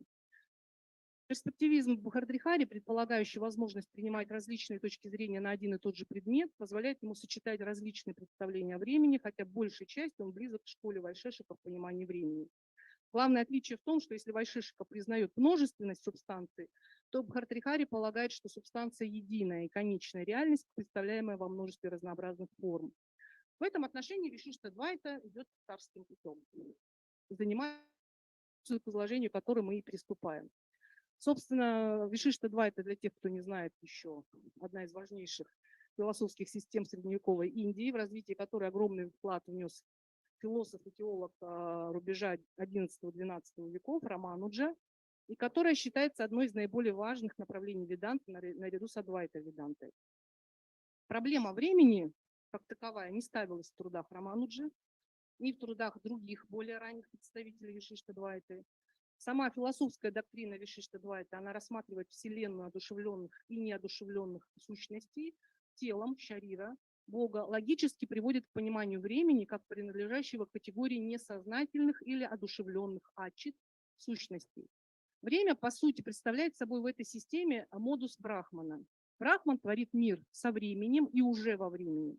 В итоге в двухуровневом режиме рассмотрения мира феноменальным пракара и науминальном пракарин или антарьямин время попадает в разряд феноменального, что не лишает нас возможности задаваться вопросом о его науминальной природе. Собственно, этот последний вопрос детализируется как поиск объяснения континуальности времени при данности трех, как минимум, аспектов его бытия: прошлого, мута, настоящего вартамана и будущего бхавишьят. А немаловажным оказывается и вопрос, является ли время исключительно функционально-инструментальным понятием, или оно может рассматриваться само по себе как субстанция, обладающая определенными модусами. Но, как я уже сказала, в ранней Вишиштадвайте это понятие не затрагивается. И вполне понятно, что, учитывая насущные задачи, которые стояли перед основателями Вишиштадвайты, как системы, как школы, то есть задача была инкорпорировать мощную религиозную вайшнавскую традицию в довольно закрытую ортодоксальную традицию философии веданты. И в трудах Надхамуни, собственно, стоящего у истоков Вишиштадвайты, можно встретить утверждение, что время представляет собой всего лишь внешний фактор, то есть некое случайное ограничительное условие упадки. Время есть количество действия, зависящего от одного и того же субстрата. Ориентация большинства систем индийской философии на освобождение, собственно, привносит свою специфику в осмысление феномена времени, которая сложилась в данной традиции. Так, сансарная жизнь, обусловленная привязанностями, зацепками, зажимами причинно-следственных связей, естественным образом характеризуемым временем, противопоставляется освобождению, часто понимаемому в противопоставлении временным цепочкам причины и следствия. И определение времени, данное, кстати, в философском отношении очень грамотное, носит Вишиштадвайте спорадический характер. Оно не получило дальнейшего развития в трудах последующих представителей школы. Последующее упоминание времени и небольшой анализ его природы дан только Рамануджи в полемическом пассаже Шрибхаши, который посвящен критическому разбору идей джайнизма. Как известно, в джайнизме есть две основных концепции времени, согласно одной из которых Дигамбара и часть Швитамбаров, время понимается как независимая, не живая, а джива, субстанция дравья. Другая же оспаривает это положение. Согласно Дигамбарам, время существует в виде неделимых кратких частиц или атомов времени, кала-ану, каждая из которых занимает одну точку в пространстве, сохраняя свою дискретную природу и не соединяясь при этом с другими частицами времени в более крупное образование, как, к примеру, материя. Рамануджа при рассмотрении 6 основных субстанций в онтологическом учении джайнизма наряду с прочими критикует именно эту концепцию времени, которая понимается им как субстанция, дравья. Главный довод Рамануджа направлен на обоснование невозможности для субстанции одновременного существования различных ее модусов, что с неизбежностью происходит, когда мы рассматриваем время как субстанцию. Неразрывное единство чередующихся состояний времени Рамануджа образом. Время как субстанция не может иметь различные частные состояния, как это предполагается джайнами. Поэтому время следует рассматривать как то, что характеризует другие субстанции. О бытии или небытии времени в отдельности от тех субстанций, которые оно характеризует, ничего сказать определенного нельзя. Ни одно из этих утверждений нельзя ни доказать, ни опровергнуть. Единственное, что можно сказать с определенностью, это то, что между временем и субстанцией, которую оно характеризует, есть неразрывная связь, апритхкситхи. Время относится к родовым характеристикам джати, объекта, который неразрывно связан с его индивидуальным воплощением. Так называемое коровство, как неотделимая характеристика любой частной индивидуальной коровы. Таким образом, вопрос о том, как Рамануджа понимал трехчастность времени, прошлое, настоящее и будущее, остается открытым. И это послужило причиной того, что его последователи разделились в вопросе понимания времени на 2 лагеря. Одни, Сударшана Сури, и вслед за ним Веданта Дешика, полагали, что время является всепронизывающей вибхути, субстанцией, которая изменяется благодаря тому, что обладает рядом различных состояний. По сути, тут приводится та же аргументация, что и в вопросе соотношения Брахмана как причины мира и Брахмана как следствие. Прошлое есть причина настоящего, настоящее есть причина будущего. Другие последователи Рамануджа, в частности Мегханадари Сури, полагали, что время, будучи неразрушимым, бесконечным и безначальным, характеризуется исключительно посредством своих состояний прошлого, настоящего и будущего, и значит не может быть субстанцией. Как можно видеть, первая позиция является рациональным модусом осмысления времени, вторая близка к мистическому модусу осмысления времени, собственно, если мы вносим эту терминологию. Основной ключ к пониманию времени может быть найден, исходя из центральных онтологических и эпистемологических концепций Вишиштадвайты. В частности, эпистемологический принцип саманадхикарания, что можно перевести как согласованность. Этот термин образован следующим образом: самана, общий, равный, похожий, одинаковый, адхикарана. В грамматике это один из типов отношений имени и глагола, который выражается местным падежом. И саманадхикарания плюс суффикс «я» – общее расположение. То есть этим обозначается метод соотносительной предикации, при котором соотносимые объекты зависят от начала, с которым они соотносятся, и в свете которого они и обретают свое истинное значение. Этот принцип является альтернативой так называемой референциальной теории значения, которая преодолевает, собственно, недостатки последнего. Таким образом, Вишиштадвайта, предлагая метод саманадхикарани, выявляет единую для всего проявленного мира в Брахмане. Рамануджа развивал этот принцип для обоснования так называемого тождества в различии, собственно, ключевой онтологической установки Вишиштадвайты. То есть истинная сущность, сущая по своей природе единая, недвойственная, вечный Брахман, также и многоразлично, временно дифференцируемо, включая в себя проявление последнего в виде различных модусов. Иначе эта установка звучит как шарира, шарири бхава, в рамках которой утверждается связь части и целого, примером которой выступает связь души и тела. Брахман – это целое, держатель тела, шаририн, который вмещает в себя всю совокупность частей разумных существ, чит, души, и неразумных сущностей, ачит, материальные вещи, само, собственно, тело шарира. Таким образом, согласно саманадхикарани, Брахман удерживает в себе индивидуальные души и мир, являющийся его телом. Тем самым утверждается, что все есть Брахман. Он и трансцендентен, и имманентен. В силу имманентности Брахман утверждается тождество, но в отношении души и объектов мира Брахман трансцендентен. Говоря о феномене времени, собственно, стоит отметить, что Вишиштадвайти Брахман по природе вне времени вечен, и, соответственно, понятие времени как дискретных отрезков рассматривается феноменально. Следует также напомнить, что Вишиштадвайта является сторонником позиции, признающей реальное преобразование времени, причины вследствие, с утверждением того, что хотя причины и последствия различны как феномены, они все же сохраняют тождественность в силу присутствия последнего в причине латентно или скрытым образом. Так, значит, когда в Вишиштадвайте говорится о том, что нечто явило себя благодаря первопричине Брахман, имеется в виду то, что это нечто не обладает самостоятельным характером, что оно зависимо от Брахмана, что оно не субстанционально. Следовательно, любое изменение не есть нечто объективно существующее, реальное или субстанциальное, оно зависит от Брахмана. И время, понимаемое как изменение, также не имеет субстанциального существования. Онтологически время нереально, так как его субстанции не существует. Изменения, не будучи самосущими, существуют лишь феноменально. Изменения – это феномены. И здесь термин «феномен» понимается в обычном смысле как нечто данное в опыте, явленное нам. Изменение не может быть дано самому себе, будучи бессознательным феноменом, поэтому необходимо, чтобы было то, что отмечает изменения, а именно сознание, которое само лишено всяких изменений. И согласно Вишиштадвайте, таким сознательным аспектом выступают множественные индивидуальные «я», которые имеют вечный сознательный характер. Собственно, они отмечают феномен изменения. Благодаря принципу саманатхикарани Брахман, будучи вечным, составляющим субстанциально сущим, является местом изменений и различий. Таким образом, время как изменение не имеет самосущего характера и является феноменом.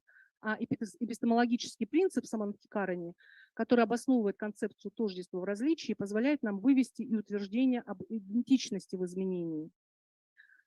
Изменение, таким образом, это образ действия. Оно происходит всегда здесь и сейчас. Значит, любое изменение отсылает нас к настоящему времени, к сейчас, или по-другому, к Брахману. Он и есть субстанция, основа самого себя, то, от чего зависит все другое.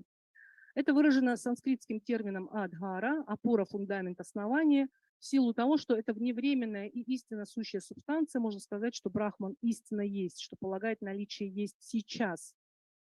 Соответственно, следовательно, вечное сейчас.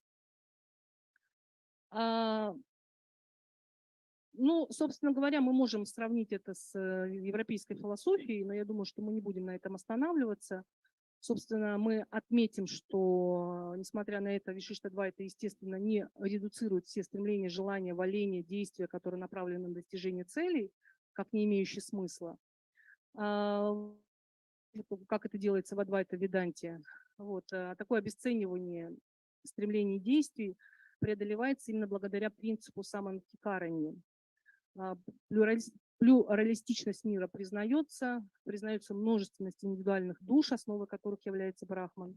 Это значит, что и действия, и стремления представляют собой факт конкретного становления, но не иллюзорного, а реального.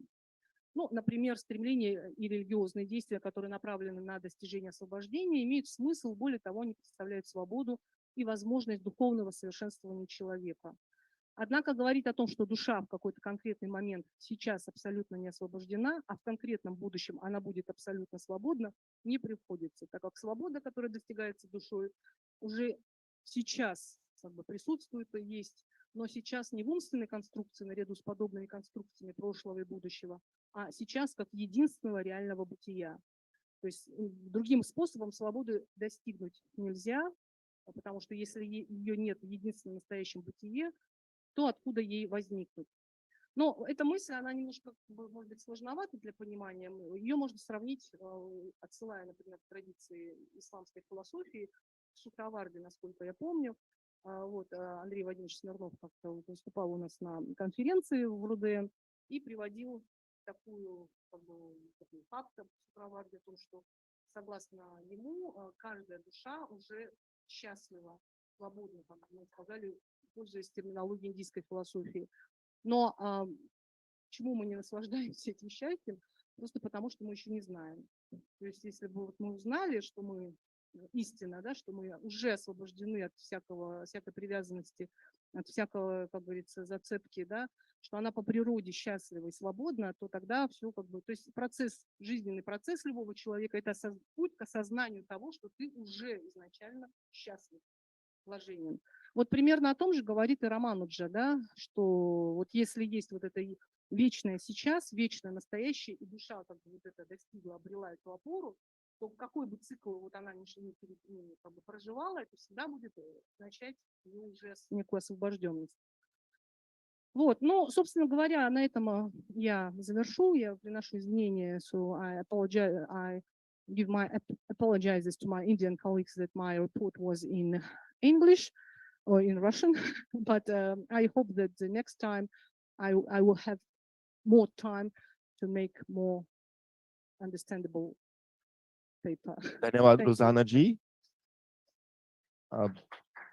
Well, despite the fact that the presentation was in Russian, still you can ask any questions about Vishishta Advaita Vedanta, which is one of the topical philosophies in contemporary India. And if you're interested in some details related to the concept of time in Vishishta Advaita, you can also ask any questions. И те, кто нас слушают из русскоязычных зрителей, также могут задавать вопросы. I want to draw attention to perhaps it is a detail, but a very symptomatic one. You quoted the thesis, not harmonious thesis, that time is the quality of action. And I think it is suitably comparable with the one of the variants of the Heisenberg's complementarity between time and energy. And it is to be investigated further.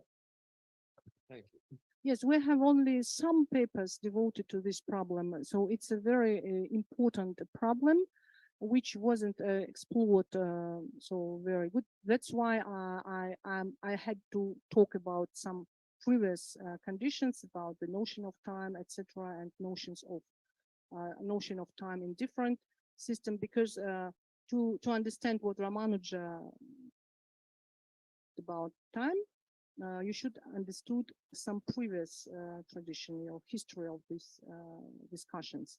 And so I think that for contemporary philosophy, this notion of time, which was developed in later Vishishta-Advaita system, is corresponds with the theory of presentism, or no, yes, presentism. So that's all. Professor Rujana, I have a small question. Recently, I go through the one of the literature.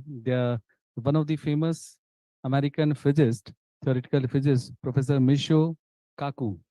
He has developed a theory that might point out the existence of the God. He mentioned that the mathematics is like a God. Scientists found new evidence that God is exist, and he's a mathematician because he conclude that we are in a world made by rules created by an intelligence. He affirmed, believe me, everything that we can call chance today won't make sense anymore because make a planned on the basis of the matrix. So in his opinion, he mentioned that God is a mathematician. So what is your I opinion? agree absolutely. So I agree that God world is it looks like mathematician, theory, because you should have insight or shift to this another field of pure theory, which absolutely doesn't correlate with your conditions of life, etc. So you should have your pure vision. And I agree absolutely. And Brahman in Ramanuja system has such a form. So this form, which we philosophically name transcendent form, which is absolutely doesn't correlate with the phenomenal or with the world and our problems. But there is a problem of unrolling of these senses. So the problem of how the problem of way to this world of mathematician symbols, because many people, most of the people has no such a genius like insight like this mathematician.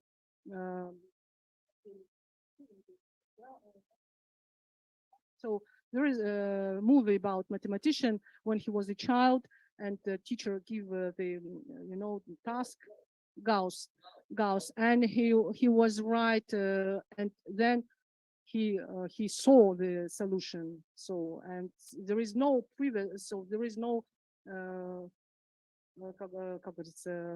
paradigm for such solution. It was inside, so he saw this solution. And most of us has no such a genius, but there is a way of, you know, to you personally, or you personally, and you have your own individual way of thinking and experience. And for some people, it's, you know, the remembers of mother or father or some details from his history. And Ramanuja, so when he talked about the phenomenal world, he said that it's unrolling of, you know, of Brahmanic, Brahman world, I think. So it's like, he compares Brahman with Sharira, with body.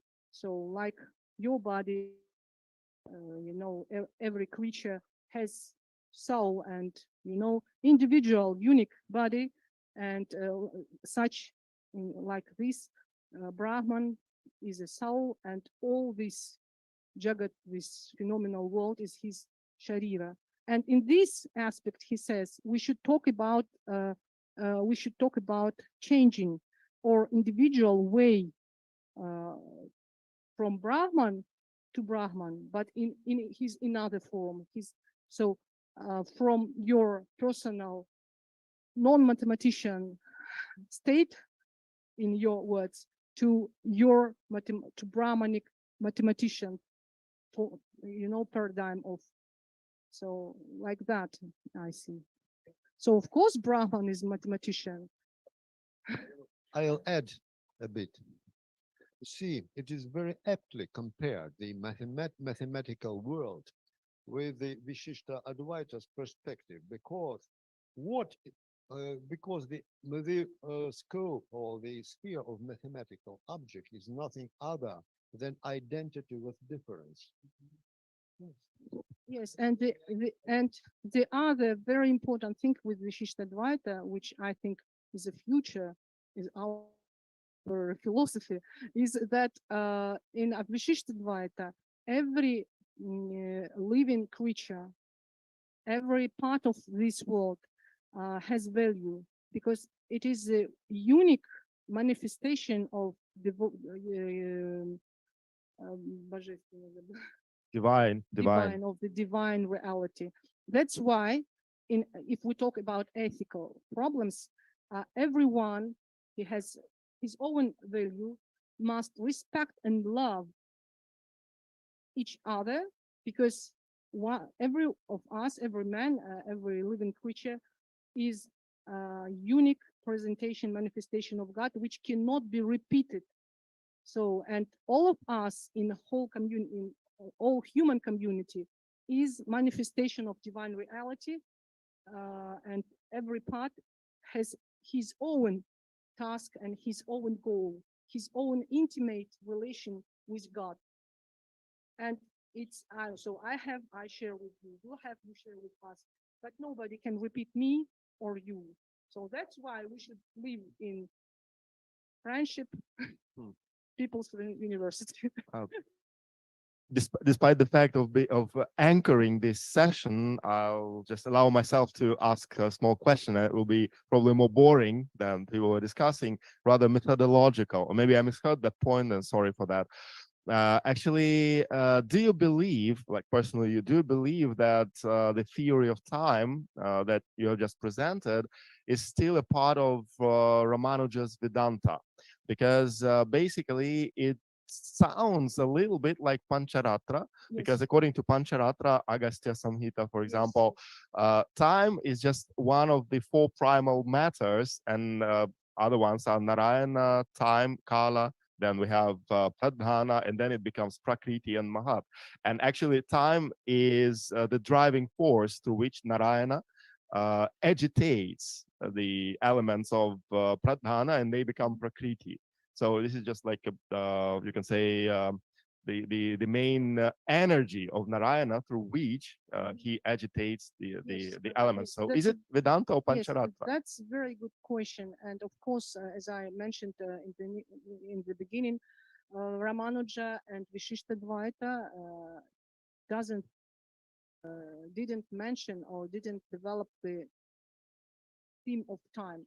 It was irrelevant to his own problematic.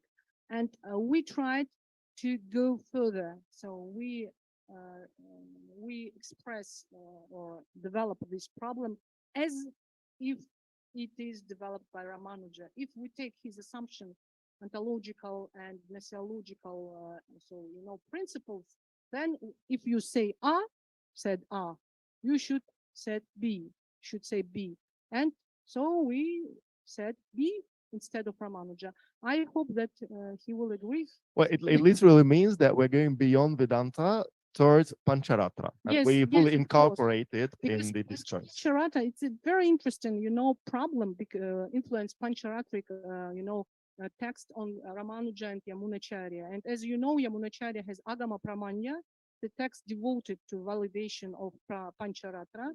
But, as a nowadays science, so we have, some snobist scholars, which doesn't, estimate some vulgar forms of consciousness.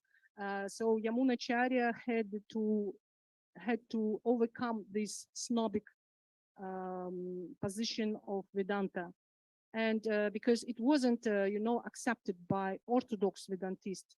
And the value of Ramanuja is that he did it in so diplomatic manner. So he incorporated Pancharatra doctrines and ideas in Vedantic way. Nobody noticed it. And after that, we have religious forms of Vedanta. After Ramanuja, there was possibility to talk about bhakti as a way of, for ordinary people. We have some, notions of Brahman, Narayana, so some, theistic things. And he made very important step further in development. And of course, Pancharatra is the one. So we are dealing with this problem, and I have some articles in which I try to uncover, so to show the Pancharatric influence. And Obahama also dealt with such a question. It's very interesting historical and philosophical problem. Yeah, thank you very much. And Shri Ramanujacharya Bhagavan ki Jai. Jai Hind. Jai Hind. Thank you. And I hope our next speaker is online already, Olga Vecharina, who is our colleague. Actually, this presentation was mostly based on Vaishnava philosophy, as Sri Ramanujacharya was a Vaishnava. And the following presentations will also rather be Vaishnava presentations. And here in between, we will have a Shaiva presentation that is based on the Shiv Bhakti tradition. Olga Vecharina is also a researcher at Purushottama Research Center for Indian Philosophy and Culture of the People's Friendship University, RUDN, in Moscow. And she will speak about the role of Sanskrit language and Sanskrit scriptures in the structure of the Tamil Shaiva Siddhanta canon. And she's joining us online. Welcome. Namaste, dear colleagues. I'm very glad to be a member of this conference, unfortunately online. And also, unfortunately, I will speak in Russian, but I've prepared my presentation. Сообщение представляет собой скорее попытку поставить проблему и наметить возможное направление будущих исследований в терминологии Шайва Сиддханты. Проблема влияния санскритской или северной традиции на формирование канона священных писаний тамильской Шайва Сиддханты очень мало изучена. Несмотря на ее значимость для тамильской культуры и более чем полуторавековую историю переводов ее основных произведений на английский язык, еще с середины XIX века Хозенден, Паус и затем Великий Поп, ее исследования до сих пор достаточно фрагментарны. А общее состояние дел в этой области Tamil Studies, выдающийся современный исследователь Доминик Гудал, в в своем блестящем обзоре исследовательской литературы в сфере Шайва-Сиддханты как паниндийской, философской и теологической школы характеризует как плачевное. Заметим, что таковым оно остается и сегодня, почти 20 лет спустя после его замечаний. Главную причину Гудел усматривает в том, что большинство ученых, сегодня утверждающих, что изучают Шайва-Сиддханту в Южной Индии, игнорируют санскритские источники, а те, кто их изучает, склонны изучать только относительно поздние южноиндийские источники.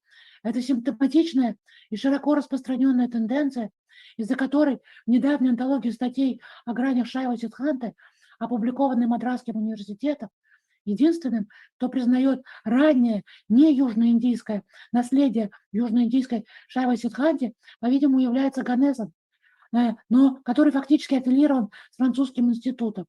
Как указывал в свое время еще Дэвис в своей монографии, отчасти, конечно, это исследование было задано Джорджем Углу-Попом, который считал Шайва-Сиддханту наследием тамильского гения. В то же время исследователи, изучающие паниндийскую Шайва-Сиддханту, что бы они ни понимали под этим явлением, склонны к элиминации тамильских источников из своего рассмотрения как поздних, вторичных, несамостоятельных и малоинтересных. Гудел обосновывает такое положение дел тем, что до XII века говорить о Шайва-Сиддханте в Тамилнаде не приходится. И его собственные исследования посвящены более раннему периоду, до X века. Поэтому он может не включать тамильскую Шайва-Сиддханту в свое рассмотрение, хотя и признает ее значимость для компаративных исследований текстов индийской тантры после XII века. Соответственно, проблема заимствований, терминологии также долгое время не осознавалась или, по крайней мере, эксплицитно не ставилась. Первая попытка компаративного исследования тамильско-санскритской терминологии в интеллектуальной и культурной истории средневекового Тамилнада, насколько мне известно, была предпринята только в 2008 году, когда четверка инициаторов, блестящих ученых, в них входили Уитни Кокс, Винченцо Верджани, Жан-Люк Шевияр и Ева Вильда, сформулировали саму идею. Через несколько лет, на самом деле через фактически 5, воплощенную в коллективной монографии Bilingual Discourse and Cross-Cultural Utilization Sanskrit and Travel in Medieval India, которая также была издана французским институтом в Пандишере. Ну и непосредственно к нашей проблематике относится статья Лесли Ор, Words for Worship, Tamil and Sanskrit and Medieval Temple Inscriptions. Она же сформулировала и центральную идею этого кембриджского воркшопа. А все дело, значит, происходило в Кембридже в серии таких итераций последовательных воркшопов. Одна из центральных тем этого тома является создание технических словарей и дискурсивных стратегий на тамильском языке, которые параллельны или эквивалентны санскритским системам. При рассмотрении слов для обозначения богослужения в средневековых тамильских надписях очевидной параллельной санскритской системой является система агам, особенно более поздних агам, датируемых, возможно, XII веком и далее, и демонстрирующим отпечаток культуры Южной Индии, в которой храмовый ритуал, скорее, чем индивидуальное духовное занятие, становится все более важным. Ну и Лесли Ор также отмечает нерешенность многих важных проблем. Например, являлись ли агамы руководством к действию для тамильских зодчих, или же они описывали, применяя соответствующую терминологию, уже построенные храмы постфактум. Кроме того, возникает важный вопрос, а в какой, собственно, мере санскрит был языком престижа. Ну, для этих целей она проводит детальное сравнение языка надписей. Хотя, в общем-то, в принципе, конечно, вот язык агам, он за пределами ее работы. Она анализирует терминологию почитания богов на основе, используя как билингвальный подход, так и мани-правила. Тамильско-санскритский микс, в котором санскритские слова перемешаны с тамильскими в самых разных вариантах, включая как простую тамилизацию звучания, так и применение тамильских вариантов термина. Ну и, собственно, большая Проблема бытования академического знания тамильской культуры пока не может считаться решенной, поскольку до сих пор не все агамы переведены. Как известно, их изучение изначально сопряжено со значительными сложностями, поскольку рукописи агам на пальмовых листьях написаны письмом Грантха, которое появилось вместе с тамильским письмом, из письма, по-видимому, Паллава Грантха, и палавский период, соответственно, и сыграло важную роль в распространении индуизма в Юго-Восточной Азии. Вместе с тем, агамы не написаны на деванагари, они написаны на санскрите, но письмом Грантха. И, в общем-то, вместе с тем, их исследование Шайва Сиддханты имеет самостоятельное значение, как главных религиозно-философских текстов тамильского шиваизма, как господствующей религии Тамилнада в период существования средневековой Чольской империи в IX-XIII веках, особенно если учесть тройственную структуру тамильского шиваитского канона священных писаний. Но вот надо сказать, что проблема, конечно, вот различных алфавитов, различных взаимовлияний между санскритом, тамильским и вариантом мани-правилом санскритском, малояльским, она тоже только начала, в общем-то, ставиться и начала изучаться. Надо сказать, что для общества того времени, широко понимаемого юга Индии, который включает и современную Кералу, это вообще не было проблем, поскольку все образованные люди были или трилингвальны. И поэтому, собственно, они комбинировали, что называется, свое удовольствие. Вот Шульман в своей фундаментальной монографии про тамильский язык, он, в общем, очень так вкусно описывает, что это был род такой высокоинтеллектуальной игры. Собственно, не случайно сам язык мани-правилом называется, это, собственно, литературный стиль, это такое сочетание рубинов и кораллов, то есть два разных драгоценных, полудрагоценных, ныне, но на самом деле драгоценных камня красного цвета. И вот эта комбинация в индивидуальной манере, она, в общем-то, была показатель такого высокого уровня пандита. Вот. Так вот, если говорить, значит, о каноне в целом, то его структура необычайно сложна, и она заняла более 800 лет его, собственно, создания и сочинения. И если первую часть, его такой визионерско-поэтический фундамент, это тексты тамильского Шайва-Бхакти по Ниру Тирумурей или 12 священных канонов, ритуальную же сердцевину, которая, соответственно, написана на тамильском, ритуальную сердцевину и вторую часть сформировали тексты 28 санскритских шайва-агам, которые инкорпорированы были в храмовый ритуал, по-видимому, усилиями Акхора Шивы и его учеников. А завершающую третью часть составляет корпус из 14 философско-теологических текстов, который был создан в XII-XIV веках 6 авторами совокупно, именуемые Миканда Чатирангаль или Шастрами Кандара. Если говорить о проблеме санскритской религиозно-философской терминологии первой части канона по Ниру Тирумурей, то впервые значительная инкорпорация санскритских терминов, связанных с описанием результатов интенсивных психопрактик садхаки, но под которым, конечно, следует понимать самого Тирумуллера на пути к Шиве, появляется только в знаменитом Тирумантерме. Автор часто использует просто заимствованные из санскрита термины, иногда лишь переозвучивая их произношение на тамильский лад.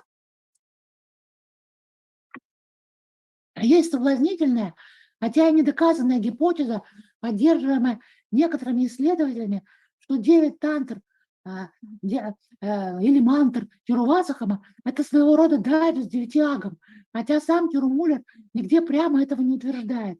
И подтверждение этого часто приводится 63-я строфа пролога, в которой все они перечисляются.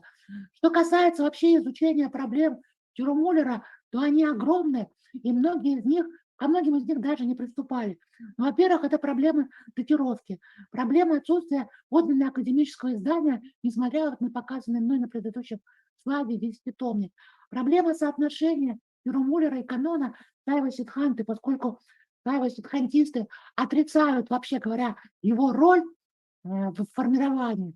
Также его взаимоотношения с другими бхактами, поскольку хотя он входит в 10-й том канона по миру Тирумурей, он, конечно, разительно отличается от всех остальных 52 бхактов.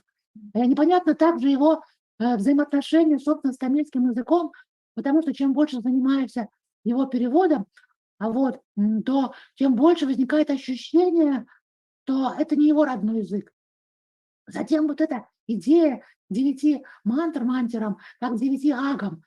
Затем сумеречный язык, который он использует при описании того невыразимого, вообще говоря, словами опыта, который садхака получает, видя реальную природу Шивы. И, наконец, соотношение Тирумуллера и традиции ситхов, собственно, которые развили эту идею вот этого сумеречного языка Санхья-Бхаши, и первым ситхом, который он как бы является. Вот что касается, значит, этой 63-й строфой введения, то перечисляются следующие агамы, полученные таким образом агамы, то есть учеником от учителя. Это каранам, камиком, благая виром, высочайшая синхом, батулом, среди них и другая, ямалом и калаттером, чистая супром и венец всего макутом. Правда, 5 ученых считают этот стих поздней вставкой. Однако, вот, собственно, величию агам посвящен весь раздел Агама Сирапо в введении, и в 62-й строфе Тирумуллер пишет, что его учитель Сидха Нандидевар, который учился на Кайласе и считается первым учеником самого Шивы, получил как раз эти 9 агам в своей линии преемственности гуру. Вот. Далее Тирумуллер воспевает значимость агам для богов и людей как изначального знания, преподанного самой Шиве сначала своей благой супруге, затем богам и затем преданным ученикам, как конкретное объяснение пути освобождения, сива таммам. Вот. И в завершение раздела Тирумуллер дважды отмечает, что Шива сообщил это собственное знание агам на 2 языках, на санскрите, который он также называет арийским, и еще называет его северным языком, и тамильским. И также отметим, что согласно собственной автобиографии, которая также инкорпорирована не только в Перия Пуранам, но и в введение, Тирумуллер изучал Шайва-Сидханту на санскрите на горе Кайласа вместе с другими учениками, а затем отправился в путешествие, большое путешествие через всю Индию, потому что он побывал в том числе в Варанаси, в Кедарнатхе и так далее, на юг, чтобы навестить своего друга и соученика, мудреца Агастью.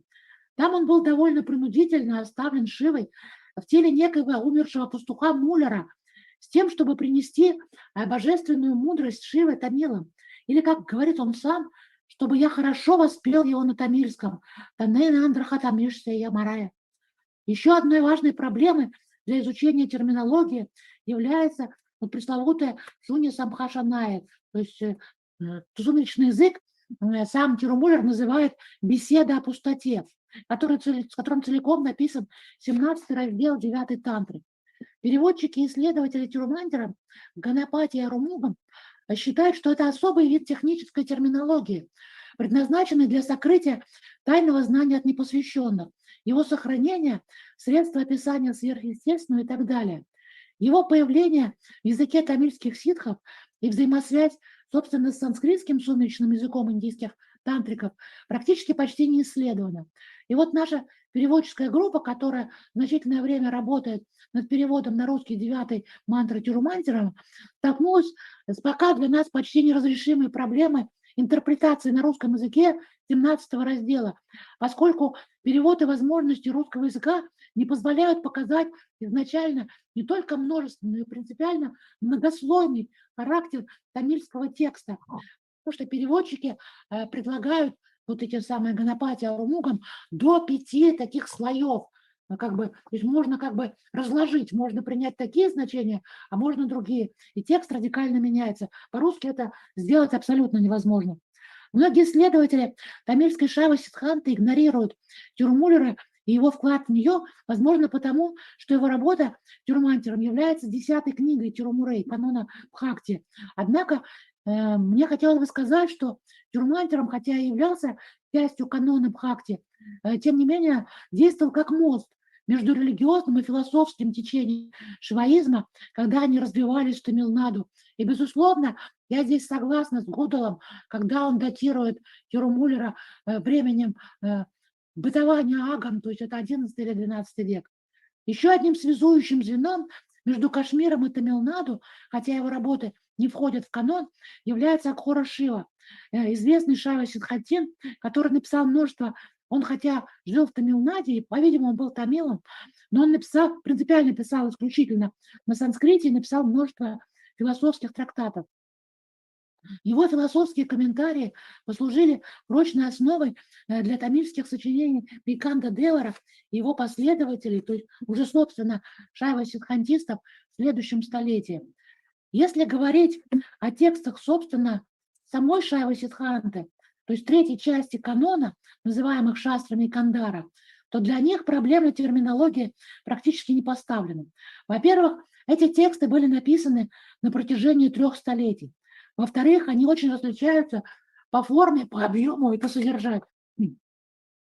Главным текстом считается Сиваньяна Бодам Мейканда Девара, который жил в 13 веке.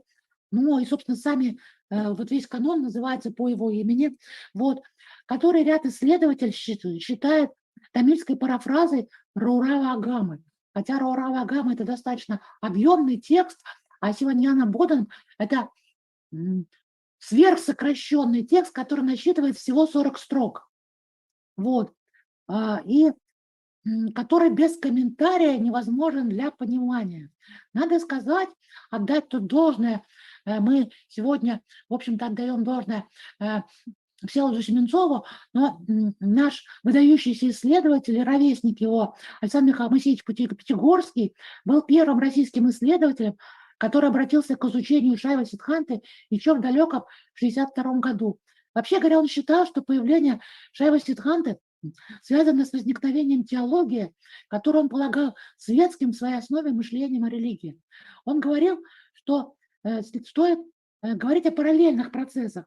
В санскритской литературе, дальше идет его цитата, ответ через Упанишады к Веданте, а в тамильской ему соответствует путь от Бхактов Самбандара, Апара и Сундара через Маника Васахара и Тирумуллера к Шайва Сиддханте.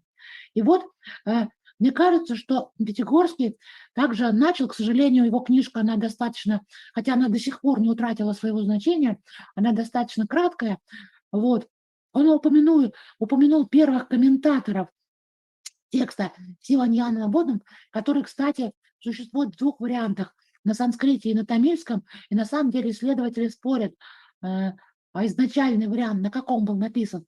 Вот. И вот его первыми комментаторами считаются Арунанди Девар, вот этот огромный трактат Сиваньяна Ситтия, который насчитывает 729 четверостиший катренов. Вот. Причем по преданию он сначала был учителем вообще семьи Мейкандара, а потом, потрясенный его знаниями, стал его учеником. Вот. И, собственно, вот этот огромный трактат считается комментарием на Сиваньяна Бодам. Вот. И затем в XIV веке уже Умапати Шивачарья написал Сивапиракасам, который тоже представляет собой своего рода, как понимали уже сиддхантисты начала XIV века, трактат Сиваньяна Бодам. Вот. И он фактически представляет собой сложение основных положений Шайва Сиддханты по Мейкандару. И более того, третьим комментатором Пятигорский считает автора XVIII века Мадхава Сиваньяна Йоги, который заново прокомментировал 2 первых комментаторов. И вот в своем переводе нескольких сутр с 1 по 5 Сиваньяна Бодан Александр Моисеевич использовал все 3 комментария. Мне кажется, что вот этот подход, он является наиболее плодотворным. Он же отмечал, что непрерывная комментаторская традиция этого корпуса текстов продолжается до нашего времени в монастырях и других просветительских организациях, религиозно-просветительских организациях Тамилнаду и Шри-Ланки. Но ученым она недоступна. Вот, таким образом, это вот существует до сих пор такое параллельное изучение, постоянное но недоступная для посторонних.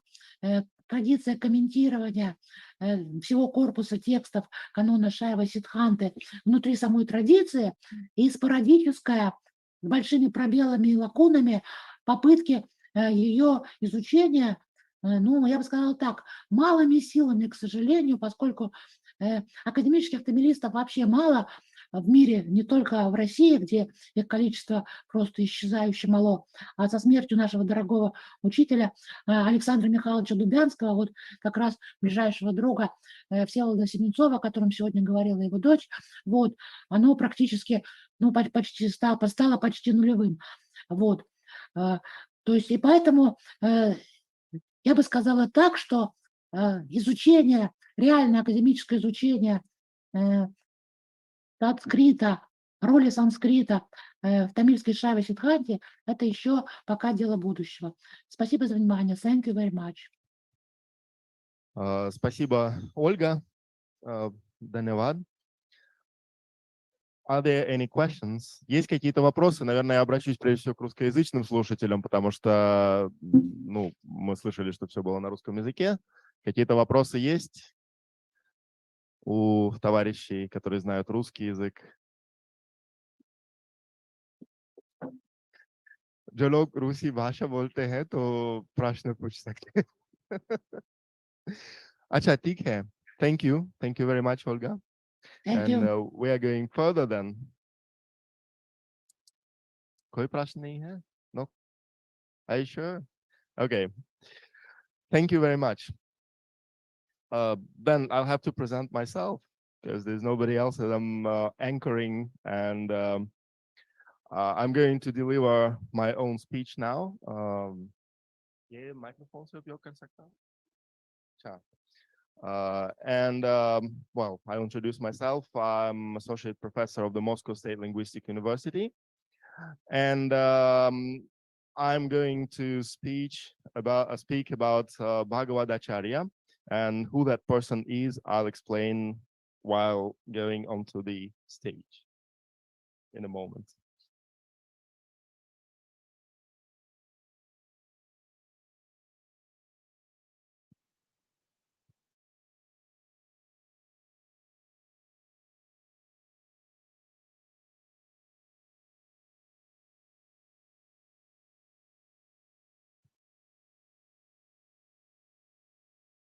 Varnanamartha sanganam rasanam chandasamati mangalanam chakartaro vande vani vinayako udbhavastiti sahakashaharinim sarvasyaskarim sitam natoham ramavallabham.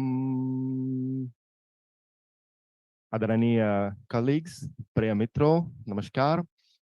और सबसे पहले मुझे 2-3 शब्द हिंदी में बोलना चाहिए क्योंकि हम लोग इंडिया में हैं और हिंदी भाषा को सम्मान देने के लिए मैं 2-3 शब्द हिंदी में बोलूँगा.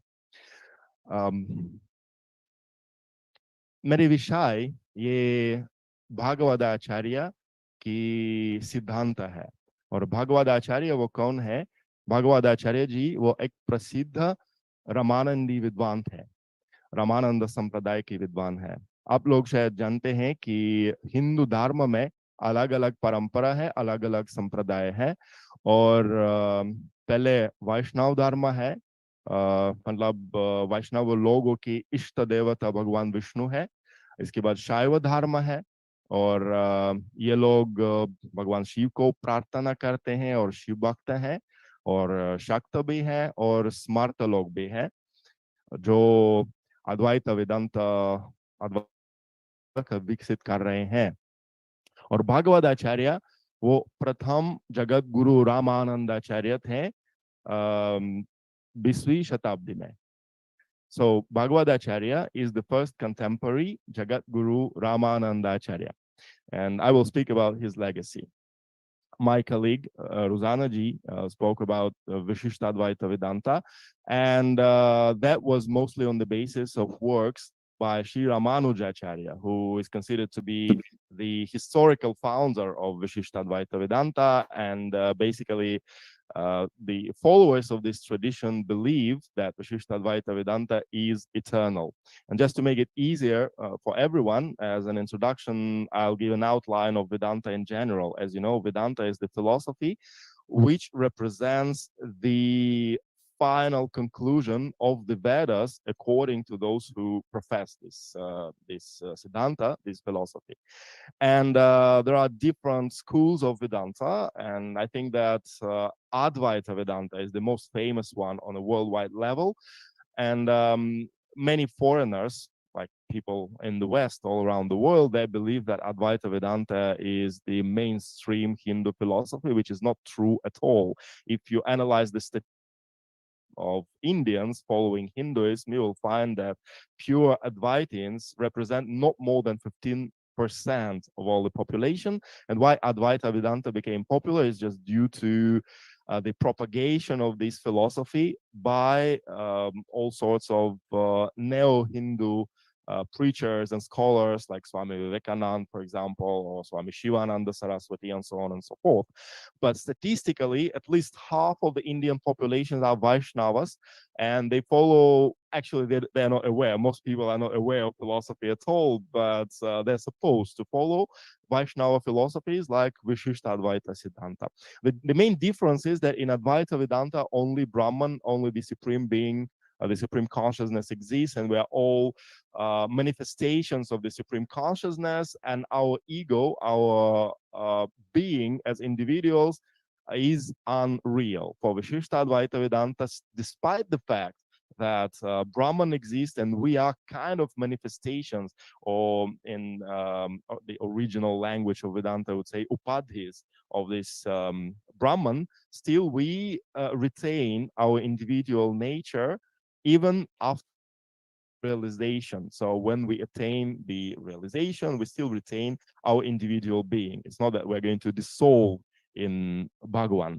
And since the Middle Ages, these two schools of thought have been arguing, and sometimes there were even philosophical fights and even physical fights. They existed in the past between the followers of the two traditions, because for those who follow alternative forms of Vedanta, Advaita is kind of insultive, because if you say that Bhagavan has no individual being and you also do not have individual being, this is aparad, which is insult to Bhagavan. So that was the root cause of philosophical and practical arguments among followers of these traditions. And then the next point that I have to tell you in advance before I start speaking about Bhagavad Acharya is that there are basically two Vaishnava schools following Vishishtadvaita Vedanta. The first one is the Ramanuja school, that is the one represented by Rosanaji. And the second one is the Ramanandi school, which originated in the 14th century, and the first preacher of that school was Ramananda Acharya. Ramananda Acharya achieved a few important goals for the Hindu society of that time. First, created Ram Bhakti on the level of all the north of India. Well, we know that Ram Bhakti is a very old tradition. It precedes Ramananda Acharya in time, but it was not that popular. So it is thanks to Ramananda Acharya. Nowadays in the north of India, when we say hi, we can say Ram Ram, Ram Ramji. Huh? This is thanks to Ramananda Acharya. And thanks to Ramananda Acharya, हम लोग जानते हैं कि राम रहीम एक है, कबीर जी कहते हैं. तो कबीर जी वो कौन थे? वो श्री रामानंद आचार्य जी के शिष्य थे. और गुरु रविदास वो कौन है? वो श्री रामानंद आचार्य जी शिष्य है. गोस्वामी तुलसीदास जी श्री रामचरितमानस के लेखक वो कौन है? श्री रामानंद आचार्य जी के प्राशिष्य है. तो मतलब श्री रामानंद संप्रदाय में वो दीक्षित थे गोस्वामी तुलसीदास जी. तो इसलिए उनके श्लोक से मैं मेरा प्रवचन नहीं, शायद स्पीच ने शुरू किया.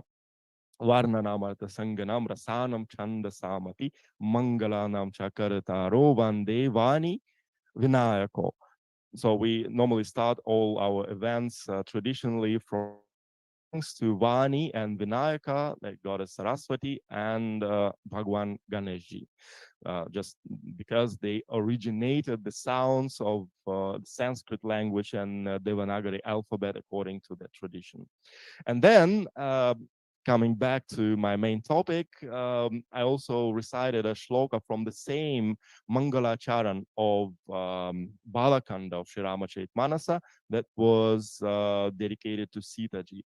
Udbhavastiti sanghakarinim kleshaharinim sarvashriyaskarim sitam natoham ramavallabham. तो हम लोग इंडिया में सोचते हैं कि श्री राम वो भगवान है और सीता जी भगवान की शक्ति है, लेकिन रामानंद संप्रदाय में रामानंदी लोगों के लिए सीता जी भगवान श्री राम से ऊंची है। क्योंकि भगवान श्री राम वो सारे दुनिया के भगवान है। और भगवती सीता जी वो कौन है? भगवान श्री राम की पत्नी है और पत्नी पति से ऊपर है। So this is why Bhagavati Sita Ji is important. And finally, I can come to my hero, to my character, Sri Bhagavadacharya. A couple of years ago, I was in Ayodhya. Well, actually, it's not a big news because I spend much time in Ayodhya every year. And I was talking to one of the Mahants from Hanuman Garhi, because there's the main Mahant and the Mahants of some other, you can say, departments of Hanuman Garhi, one of the main temples of Ayodhya. And he knew Bhagavadacharya personally, because Bhagavadacharya died or left this world in 1977 at the age of more than 100 years old. So that Mahanji told me that only thanks to the blessings of Bhagavati Sita, Bhagavadacharya managed to fulfill his task in this world. And what was that task? That task was to propagate the philosophy of Vishishtadvaita Vedanta, because as Bhagavadacharya believed, most so-called Vaishnavas are contaminated by Advaita Vedanta, despite the fact it's not their philosophy. And in practical life, if you ask any Indian who is not a philosopher, who is not a scholar, what do you believe about Godhead, about the divine, he will say, well, I believe that God is one for all. He has many incarnations, and Jesus is also incarnation, and Allah is also a form of Bhagavan. So, but this is not really the Hindu Dharma. This is kind of, well, a mixture of everything, synthesis of everything, universalism. So Bhagavadacharya wanted to clearly outline the Vishishtadvaita philosophy for Vaishnavas, especially for Ramanandi Vaishnavas, so that they will have some real philosophy and not just some ideas of the divine. And with that purpose, he gave bhashyas, that is commentaries on all the Prasthana Traya. And those who are specialists in Vedanta, they probably know that Prasthana Traya is the collection of 3 sources of Vedanta, which includes Vedanta Sutra, Brahma Sutra, and Bhagavad Gita, and the main thing is Upanishads. This is the very root of the Prasthana Traya. So Bhagavadacharya gave commentaries on all these sources in Sanskrit from the perspective of Vishishtadvaita Vedanta. The problem with his works was that after he left this world, most of them were lost. And you will see in further pictures later on, I'm not sure if it will be the next one, it will not be the next one, but further on, that, well, the Pustakalai, the library of Bhagavadacharya in Ayodhya, in a very beautiful condition. So I found it last year, and I took effort to save a few volumes, and some of them I just copied, and some of them I brought back to my country because they're simply decaying, that nobody cares about this legacy. And I decided that my aim would be to collect it and to translate them into English language, so that the general Indian and international public would have access. And I started with a piece, with a work which is called Sri Bhagavad Gita Tattva Vimarsha. Sri Bhagavad Gita Tattva Vimarsha. So I have already translated some parts of it, and I have them with me just to quote from my English translation while I'm speaking. Not the full volume is there, but I'll start with anthology. It means that I will try to translate pieces from different works by Bhagavad Acharya, just first to present an anthology, and then when the readers give a feedback, we will choose what exactly to translate further. So what would be more interesting for the community of scholars and community of devotees, probably. I hope that there will be two audiences, two target audiences in this respect.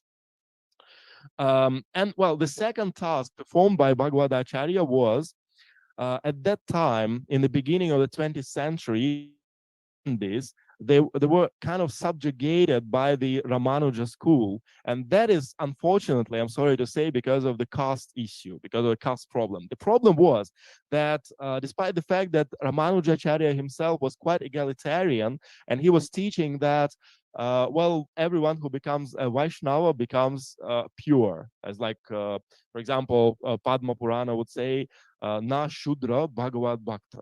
There are no Shudras among Vaishnavas, because everyone gets purified by becoming a Vaishnava. It doesn't mean that they become Brahmana. It means that they at least they get a right access to study the Upanishads, the Shruti, which is most people are deprived of it, right? As you know, without Upanayana, without, if you're not wearing Upavita in the traditional society, obviously not in the scholarly community where we all study even the Rig Veda, and most probably we like fail to understand its meanings. But in any case, we just take and make attempts. So, and due to the fact that Ramanandis were more egalitarian than the followers of Ramanuja Sampradaya, they used to keep the purity. Ramanandis, they were regarded by the Orthodox South Indian Vaishnavas as a second-class Vaishnavas. And most melas, as you know, one of the indicators of your status in is how you proceed to take bath during Kumbh Mela. And all sadhus, they're fighting for that right, actually. You see? So Ramanandis, they had to serve South Indian Brahmins on the way to Kumbh Mela and not to take bath themselves. They were like servants, due to the fact that according to the South Indian Brahmins, they were contaminated as they used to share meals with all the Vaishnavas, irrespective of their origin. As among Vaishnavas, there are no Ashud people, there are no impure people according to them. So Bhagavad Acharya, he gained independence, complete independence from the Ramanuja school. And nowadays, if you have a look at the North Indian perspective, you will see that in the north of India, most Vaishnavas are actually Ramanandis. Of course, there are these Krishna Bhaktas in Vrindavan, Braj, but organized Vaishnavas, like Jagat Gurus, for example, most Jagat Gurus are Jagat Guru Ramanandacharyas. Chitrakut mein Jagat Guru Ramanandacharya Swami Ram Bhadracharya ji hai. वो आधुनिक भाष्यकार भी है, और वृंदावन में स्वामी राजेंद्र दास जी भी है. तो बहुत प्रसिद्ध है, राम कथा देते हैं, भागवत कथा देते हैं, और मोदी जी ये कथा सुनते हैं, तो ये बहुत प्रसिद्ध है. और वाराणसी में, काशी में जगत गुरु रामानंदाचार्य स्वामी राम नारेशाचार्य जी हैं. तो अभी रामानंद संप्रदाय वो बहुत विकसित है. Well, thanks to Sri Bhagavad Acharya, who unfortunately was forgotten after that. You see, that is the main problem. He did the work, and then he was forgotten. So this is why we're trying to restore his legacy. Well, speaking about the Bhagavad Gita Tattva Vimarsha, why I decided to choose it as the main source, because in my opinion, it is revolutionary as a piece of, as a commentary for Bhagavad Gita, because on the one hand, it follows the strict path of Vishishtadvaita Vedanta. At the same time, he challenges the traditional Hindu thought by remaining traditional, but still he challenges by stating some things that probably would irritate an Orthodox follower of any Vedantin school, but then he explains why he thinks so. I'll give you a few examples, and I think अगली चित्र देख सकते हैं? नहीं आ रही? This is also for the introduction. This is Sri Ramanandacharya and Bhagavadacharya. In Ayodhya, there is a Bhagavadacharya Smarak Bhavan, his institute, research institute, and they do some work but not that extensive work. But I think that we can go further to ugly chitra. Yeah, so this is to show one of the achievements of Bhagavad Acharya. He established the journal called Tattvadarshi, and it was published in his times, explaining and propagating Vasishtha-Advaita Vedanta, like in ugly chitra dekha sakte. So here we will stop.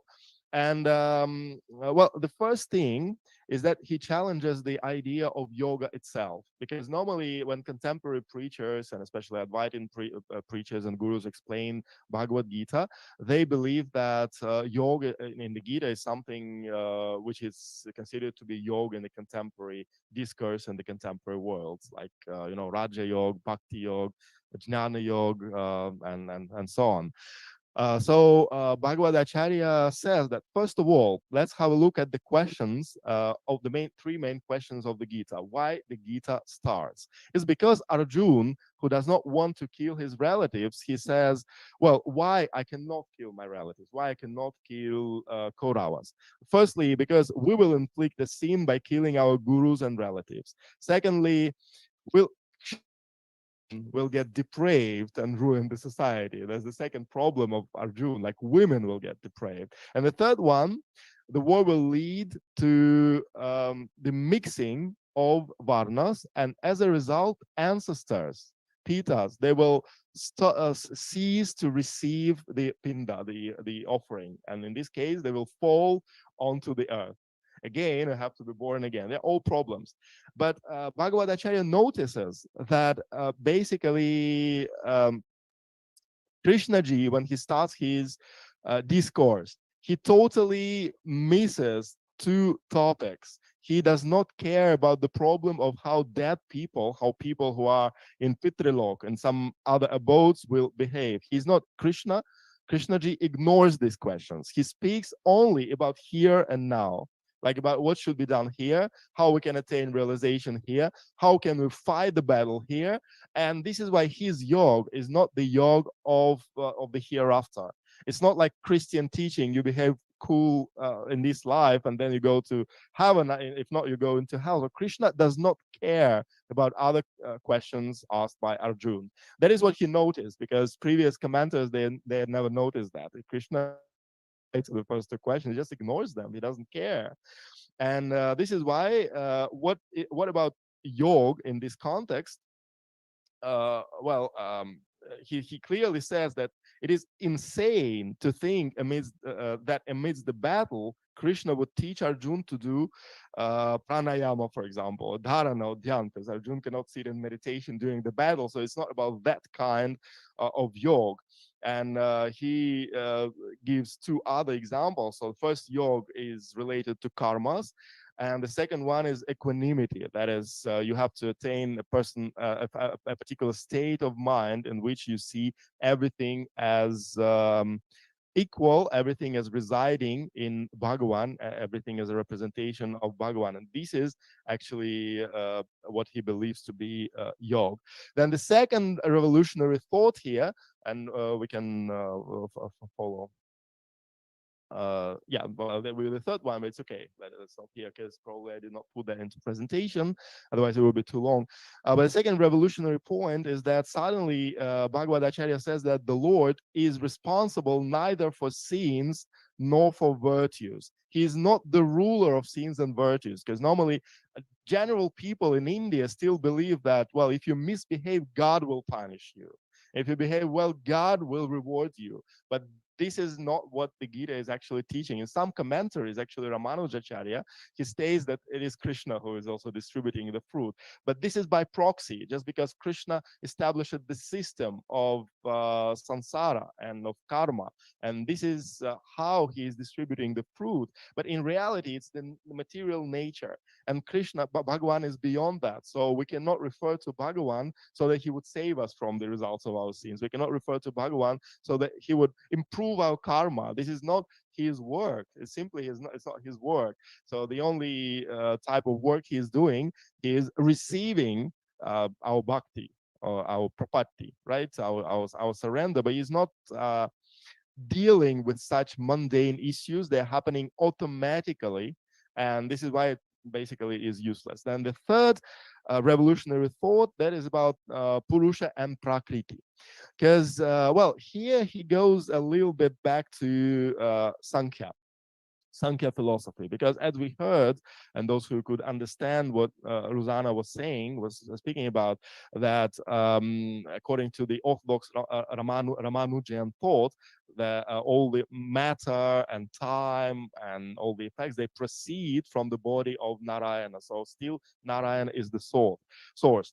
But here his Bhagavad Acharya says Purusha and Prakriti are beginningless, and that the universe with its qualities and duties is born from Prakriti, and nobody would give birth to them.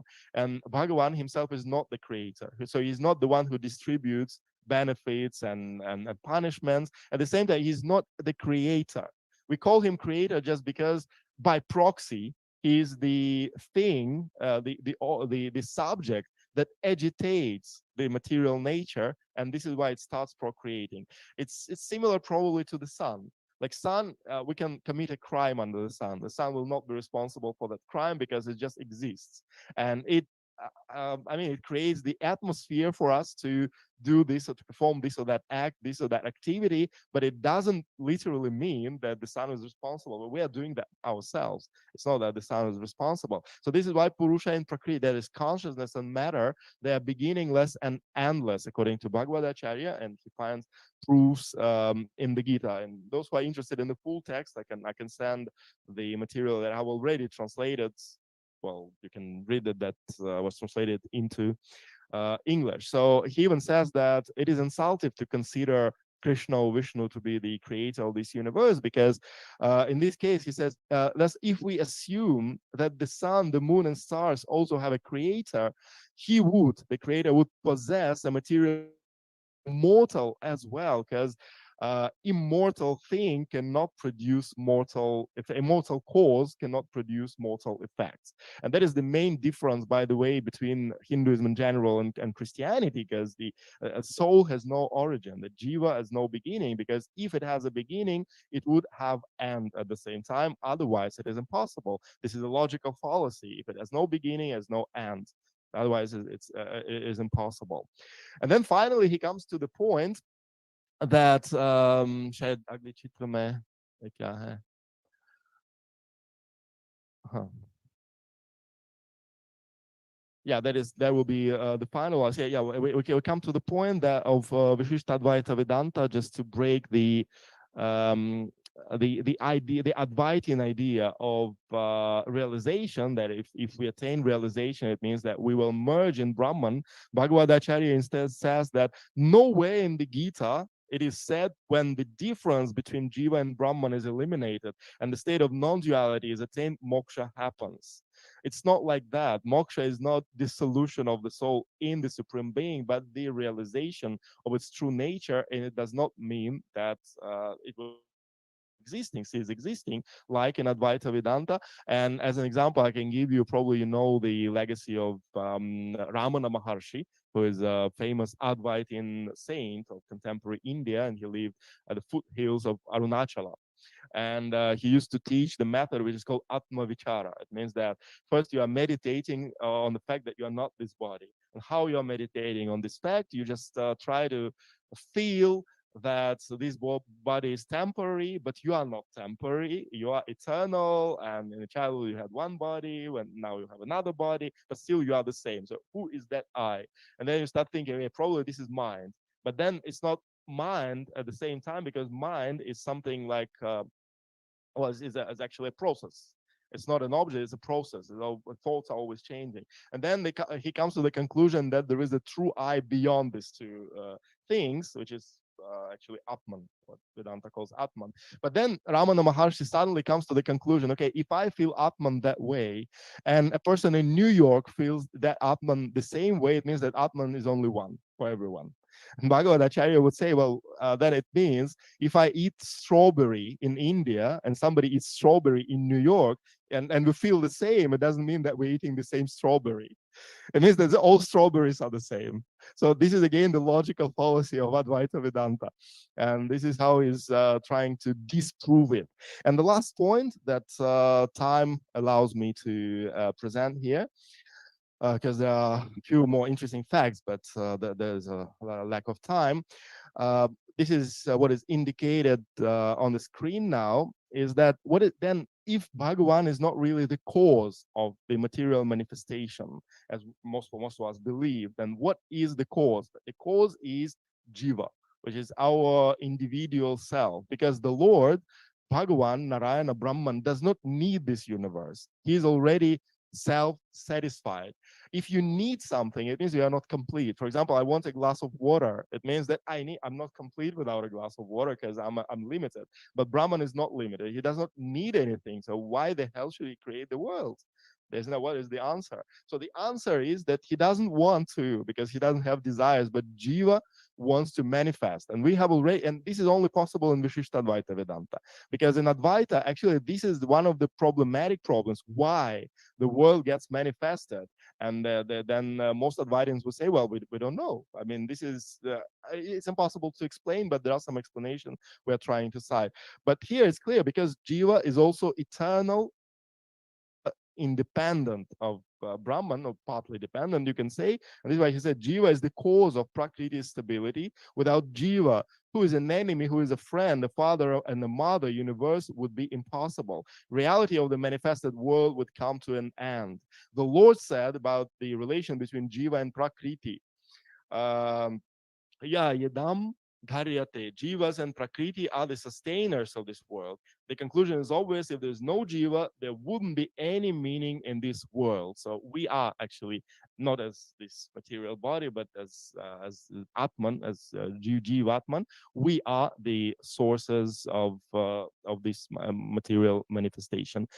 तो अभी मेरे पास और समय नहीं है दुर्भाग्य से, और मुझे एक और बात बोलना चाहिए कि भगवद आचार्य जी, ये एक मेरा व्यक्तिगत पर्सनल प्रेरणा भी है मेरे जीवन में। क्योंकि अभी मैं समझ रहा हूँ कि हिंदू धर्म में अलग अलग संप्रदाय है, अलग अलग परंपरा है, अलग अलग सिद्धांत भी है। और दुर्भाग्य से द मेजोरिटी ऑफ इंडियंस या द इंडियंस ये नहीं समझते हैं। तो कभी कभी ये कहते हैं हिंदू धर्म के अनुसार ऐसे ही है, और सनातन धर्म के अनुसार ऐसे ही है।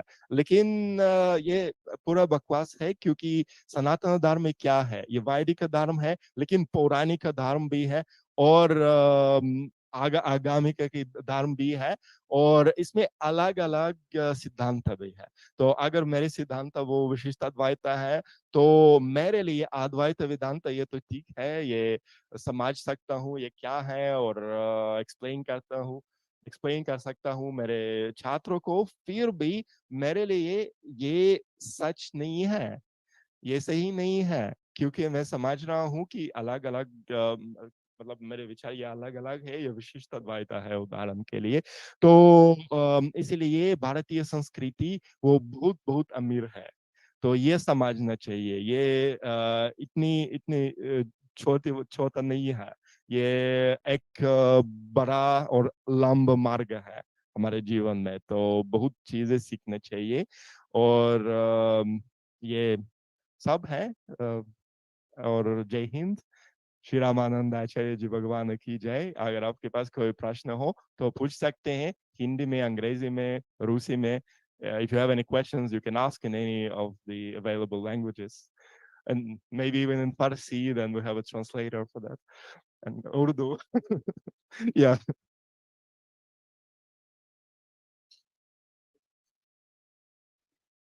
धन्यवाद।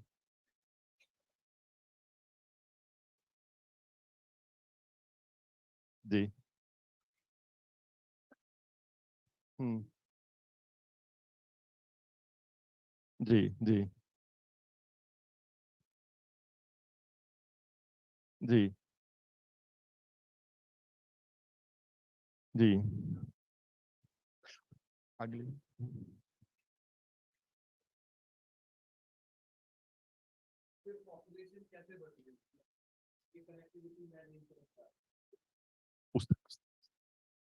जी, मैं सुन रहा हूँ।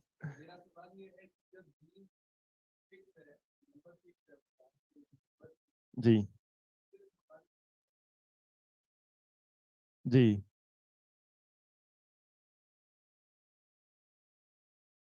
जी हाँ एक्चुअली हिंदू धर्म में हम लोग हिंदू धर्म में बिल्कुल हम लोग मल्टीवर्स मानते हैं। तो अलग अलग ब्रह्मांड है, अलग अलग यूनिवर्सेस है। तो जीव असंख्य है, तो जीव में कोई नंबर नहीं है। असंख्य और इसलिए शून्यवादी के अनुसार ये कोई भी जीव नहीं है, ये एक शून्य है, शून्यता है। लेकिन विशिष्ट अद्वैत वेदांत के अनुसार असंख्य है। तो मतलब अलग अलग यूनिवर्सेस में, अलग अलग ब्रह्मांडों में अलग अलग जीव रखते हैं। तो कोई शुरुआत नहीं है, कोई अंत नहीं है। तो इसलिए कोई मैथमेटिक्स, कोई कैलकुलेशन नहीं कर सकते हैं दुर्भाग्य से। और शायद एक मैथमेटिशियन के लिए फिलोसफी भी, अब सिद्धांत भी सीखना है और सोचना पड़ेगा कैसे ये दो सिद्धांत जोड़ना, how to mix this two philosophies. तो ये शायद ये बहुत अच्छी प्रश्न है। और ये एक मोनोग्राफ के लिए प्रश्न है, तो मोनोग्राफ लिख सकते हैं। धन्यवाद। और एक और चीज है, एक्चुअली मेरी नई पुस्तक प्रकाशित हो गई थी इस साल सेंट पीटर्सबर्ग में, और पुस्तक का नाम पुष्प वाटिका है। इस पुस्तक में मेरे अनुवाद हैं रामानंद संप्रदाय की काव्यों की अलग अलग बाइलिंगुअल पोएट्री है। और इसमें गोस्वामी तुलसीदास से हमारे आधुनिक स्वामी रामभद्राचार्य तक अनुवाद है। और ये दोनों भाषा में, तो इसलिए मैं आपको ये पुस्तक दूंगा, ये हिंदी और रूसी भाषा में। और इस पुस्तक में भी रामानंदाचार्य की जीवन चरित है, लेकिन दुर्भाग्य से सिर्फ रूसी भाषा में, तो रूसी ऑडियंस के लिए। तो आपको ये पुस्तक दूंगा। और I present this book before the Indian embassy in Moscow, that this is in the middle of the screen. There's the Indian ambassador and like chief members of the of Indian diaspora, Indian community in Moscow. तो भाई और ये मेरे गुरुजी हैं अयोध्या से, और वो गोलाघाट के महान है अयोध्या में, लक्ष्मण किला के पास गोलाघाट है। मैं गुरुजी से रामचरितमानस का पाठ करना सीख रहा हूँ, हर साल आता हूँ रामचरितमानस सीखने के लिए, और वेदांत भी, विशिष्टाद्वैत वेदांत भी। And on the right side, there is a well-known Mahant of Lakshman Kila itself, as a place where the famous Ram Leela is happening every year. So he is the successor of one of the poets translated for this book, Swami Yugalananya Sharan. तो युगलानंद शरण जी वो राम रासिक थे। और राम रासिक क्या मतलब है कि आम लोगों के लिए भगवान श्री राम वो सिर्फ मर्यादा पुरुषोत्तम है, और रामायण एक धार्मिक ग्रंथ है। लेकिन राम रासिक लोगों के लिए श्री राम वो मधुर मूर्ति है सबसे पहले, और ये प्रेम की कहानी। तो राम रासिक लोग सोचते हैं और ध्यान करते हैं सीता और राम संबंध पर। तो सीता और राम ये दो रोमांटिक नायक है हम लोगों के लिए और ये लोगों के लिए। तो ये मेरी पुस्तक के मैसेज भी है रूसी लोगों को, क्योंकि हम लोग धर्म समझते हैं, फिर भी प्यार समझना भी पड़ेगा अभी। तो ये आपके लिए। I am very thankful to you to receive this wonderful book, which is giving the culturally some information which, due to some reason, we Indian are forget. So we are very thankful to you. Thank you. Thank you. Thank you for inviting us. And if anyone wants to contact, then here are my contacts. Thank you. धन्यवाद।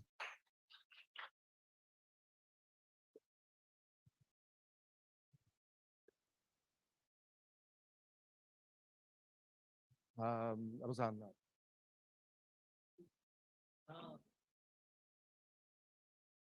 हम एक minute का इंतजार करेंगे, क्योंकि हम देखना पड़ेगा। कलीग ये ऑनलाइन है।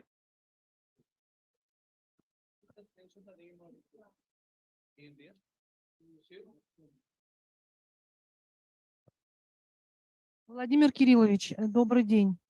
Посмотрите, пожалуйста, вот звук включите, и, если можно, видео. Вот сектор философии. Yes, this one. Да, Владимир Кириллович.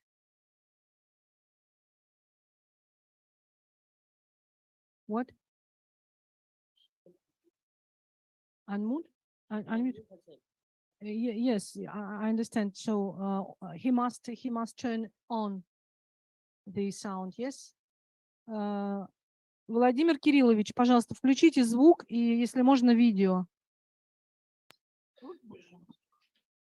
Ага, вот звук есть вроде.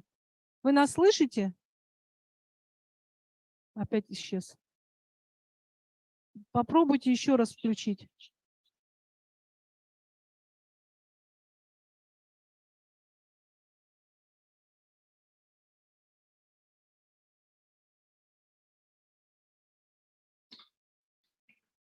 Ага, сейчас я напишу звук. Я вроде вас слышу. Да, Сусанна, Вот, слышите? отлично. Ага. Видео, а видео можете включить или вам... Не, видео попробуем сейчас. Ага.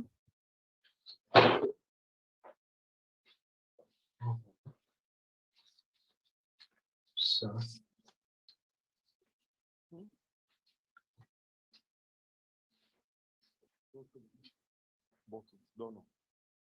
Ага, ну вы скажете, когда можно будет. Ага. I would like to introduce our last speaker for today.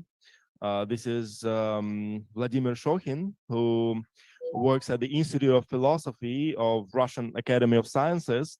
He is also the researcher of Purushottama Research Center for Indian Philosophy and Culture of the People's Friendship University in Moscow. And he's going to speak about descriptions of Anvikshiki in the text of classical India and the nature of analytic philosophy. And he is joining us online. Many thanks.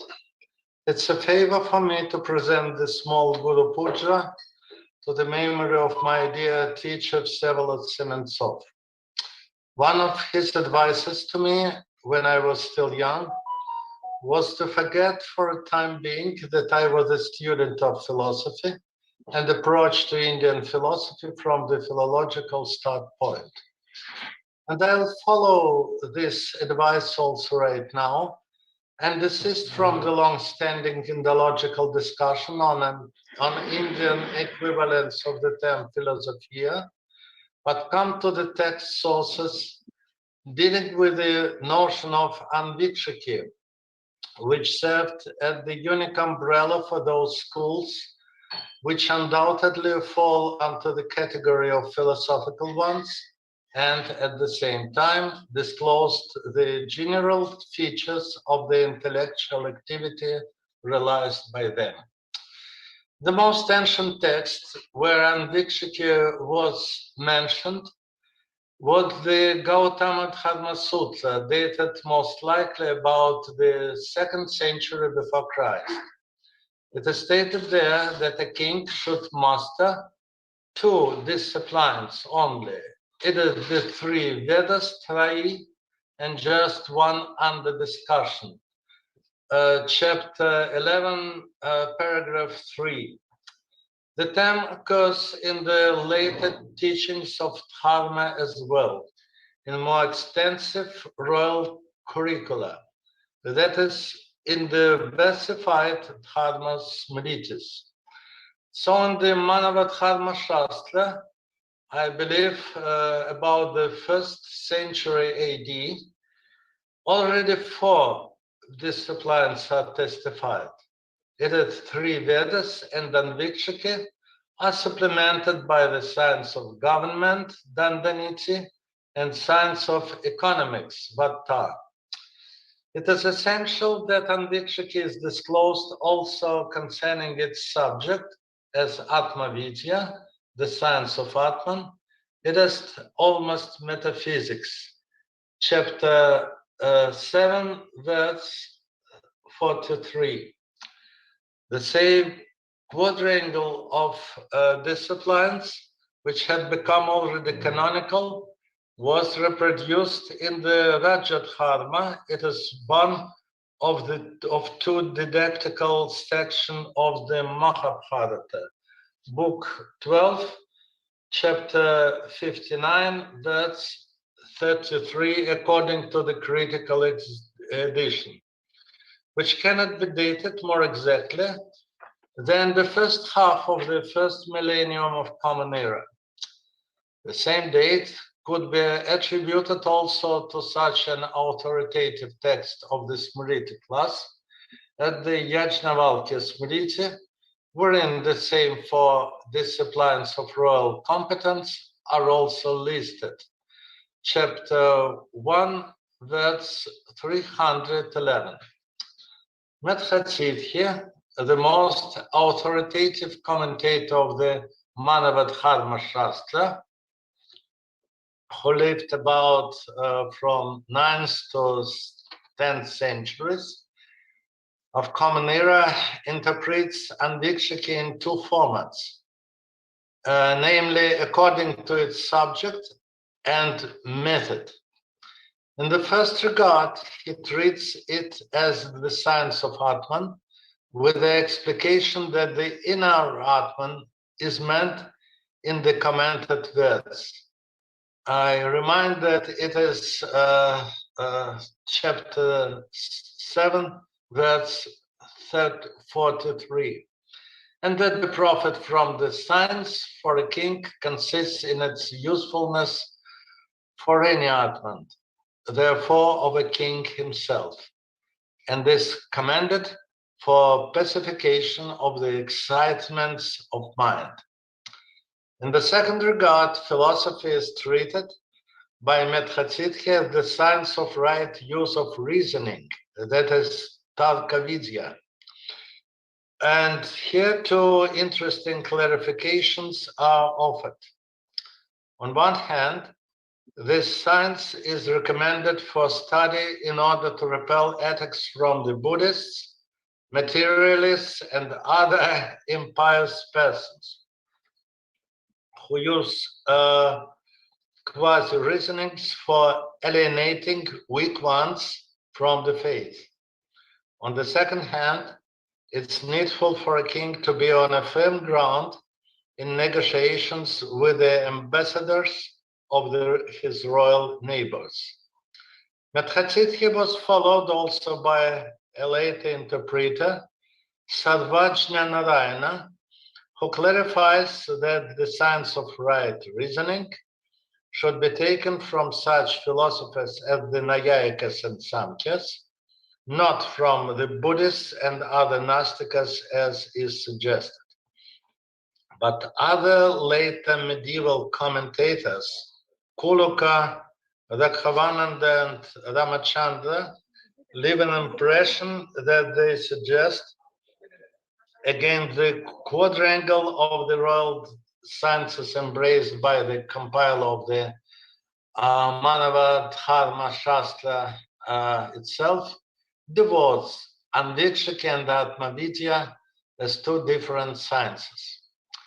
Kuluka treated the second science already as the science of Brahman, and Rakhavananda clarifies that Anand-ICE deals with justifications of some and refutations of other propositions, while Atmavidya, with such statements as Atman is unborn and therefore eternal, and that removing sadness implied by that should be regarded wholesome for the soul. Rakhavananda's logic slips away from me. Indeed, what is the difference between justification of the statement that Atman is eternal and correspondingly rejection that it is ephemeral, as the Charvakas and Buddhists promulgated from the different presuppositions on the one hand, and dealing with Atman's eternality on the other? If it was not only stated, but repeatedly endorsed by his time by Indian philosophers, that to establish one tenet is the same as to repudiate one opposing to it. The second class of literature dealt with the state government. The compiler or compilers of the Artha Shastra traditionally ascribed to Kautilya Vishnugupta, the famous minister of the Mauryan Emperor Chandragupta, but really dating from the first centuries of Common Era, appeals to Anvikshike in many contexts. In the first chapter of this great code of political sciences, that is Book 1, Chapter 2.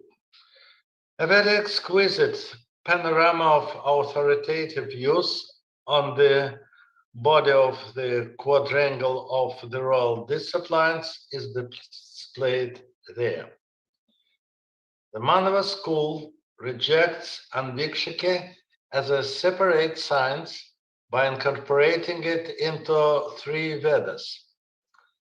Some Brihaspati school rejects both it and the 3 Vedas as maintaining that only sciences of government and economy deserve the title of sciences. The school of Ushanas asserts that there is only one necessary knowledge, the science of government.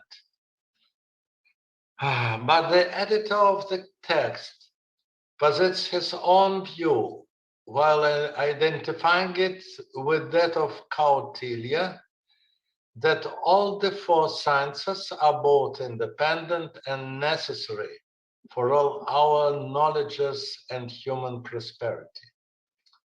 As to Anvikshike, he not only makes it the class to which 3 philosophical schools belong, but describes its method as investigating by means of arguments, Hetokir Anvikshamana, and still more reveals such a so-called secularism, which in the dharmic literature could have been quite out of the question, in one verse.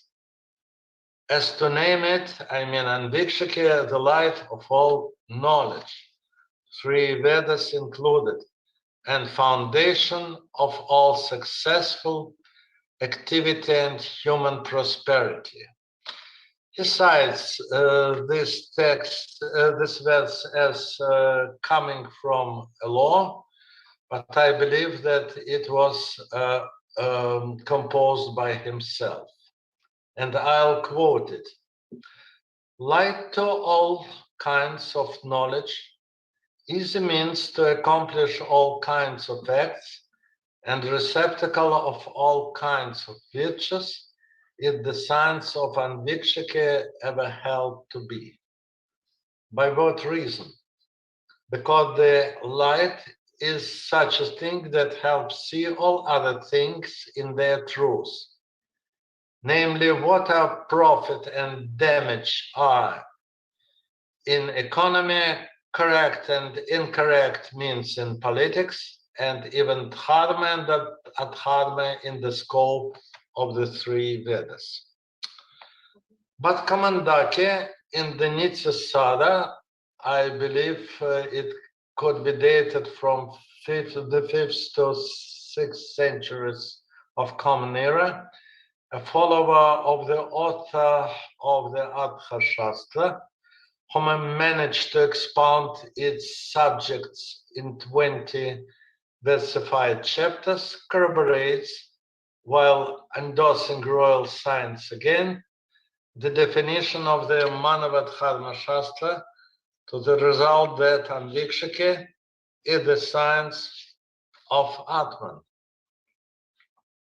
With such a clarification that it's profit for anyone, a king certainly is being included, consists in the fact that investigation of the nature of enjoyment and suffering offered by it delivers its student from both of them.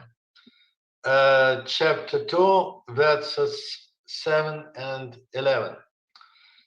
But he doesn't overdo as his predecessor did, who made philosophy the light even for the 3 Vedas.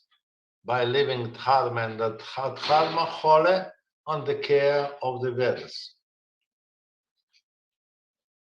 It is not surprising that the place occupied by philosophy in the traditional curriculum of royal sciences was comprehended in philosophical texts as well, namely in the texts of the Nyaya school. Vatsyayana, the founder of the many-storied exegetical building of the school, who commented its sutras in the Nyaya Bhashya, most likely from the 4th to 5th centuries of Common Era, tried to realize the correlation between Anvikshiki and Atmavidya from a quite new viewpoint. For him, to Atmavidya Matram, it is nothing more than the knowledge of Atman. In such texts as the Upanishads, 16 scientific, as we could say, categorical topics, beginning with the sources of knowledge and ending by the points of defeat and a dispute, are, as it were, added in the science of Nyaya. And one could read up Vatsyayana to the end. Just these 16 topics constitute that medieval science of reasoning, Tarka Vidya, whereon the later interpreters of the Manavadharma Shastra, beginning with Medhatsiti, will write, as was mentioned by me before. But Vatsyayana inserts the Nyaya philosophy into Anvikshiki as well, by their identification by means of intended play of assonances. Namely, inference basing itself on perception and tradition is after knowledge, Anviksha. But after knowledge is also an examination of what was known by means of perception and tradition before, and what is realized by means of this examination is just Anvikshiki, which is the knowledge of Nyaya, Nyaya Vidya, or the science of Nyaya, Nyaya Shastra. Therefore, Anvikshiki, which is the light of all sciences, the verse from the Artha Shastra, already well known for us, is cited, is just that science whose distinguishing features are 16 categorical topics expounded in the Nyaya Sutras. I mean, his comments on the very first sutra of the Nyaya Sutras. And this science is implemented according to Vatsyayana by means of 3 intellectual operations, namely the nomination of objects of knowledge, Uddesha, their definition, Lakshana, and critical examinations or examination of definitions, Pariksha. And he also adds classification, Vibhaga, in another fragment of his text, in his comments to the second Nyaya Sutra. Vatsyayana ideas were approved by his commentator Udyatakara, who in his Nyaya about, I believe, the 7th century of Common Era, comments not only his predecessor, but also the same verse from the Artha Shastra, wherein Anvikshiki, at the science par excellence, was glorified, as we remember. Clarifies that it is the light to all kinds of knowledge, inasmuch as all other sciences can deal with their matters by means of the sources of knowledge and other categorical topics, which in turn are dealt with only by Anvikshaki. To the objection of an imaginative opponent as to why other sciences cannot do with the sources of knowledge and other Nyaya topics themselves, Udyatakara answers that it is because it is not their business, and therefore they are dependent on the science under discussion, and also concerning it as the means to accomplish all kinds of acts and receptacle of all kinds of virtues. The words from the Adhashastra is again referred to. The point is also the same. It is because of the capability and vocation of Anvikshaki to serve as the assistant to all other sciences for their fruiting.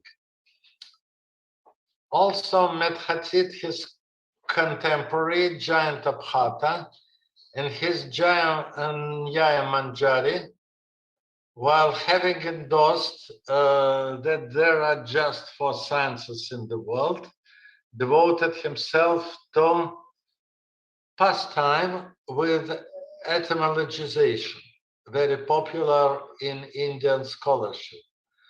The word Anvikshaki came from the verb iksh and prefix ana, but derivation contains the essence of anything, which in this case is after vision or examination of the knowledge acquired from other sources, perception and inference. Therefore, Jayanta follows Vatsyayana almost in everything, with only such an exception that the second source of knowledge has been changed and then Anvikshaki becomes something like after inferential knowledge. As to after knowledge of Anvikshaki itself, in the Kavya Mimamsa by Rajasekhara, it is the 10th century, it is identified here as a polemical activity of 2 camps, namely the deniers of the Vedic authority, the Buddhists, Jainas and Charvakas, and its defendants, the Samkhyas, Nayayikas, Vaisheshikas. Moreover, it is clarified that polemics is being accomplished in 3 modes as canonized in the Nyaya Sutras: debate for truth, Vada, wrangling, Jalpa, and cavilling, Vitanda. Chapter 2, paragraph 2. Now I'll be coming to conclusion. All this said reveals that even if quantitatively self-reflection of philosophy in India has been moderate if compared with European tradition,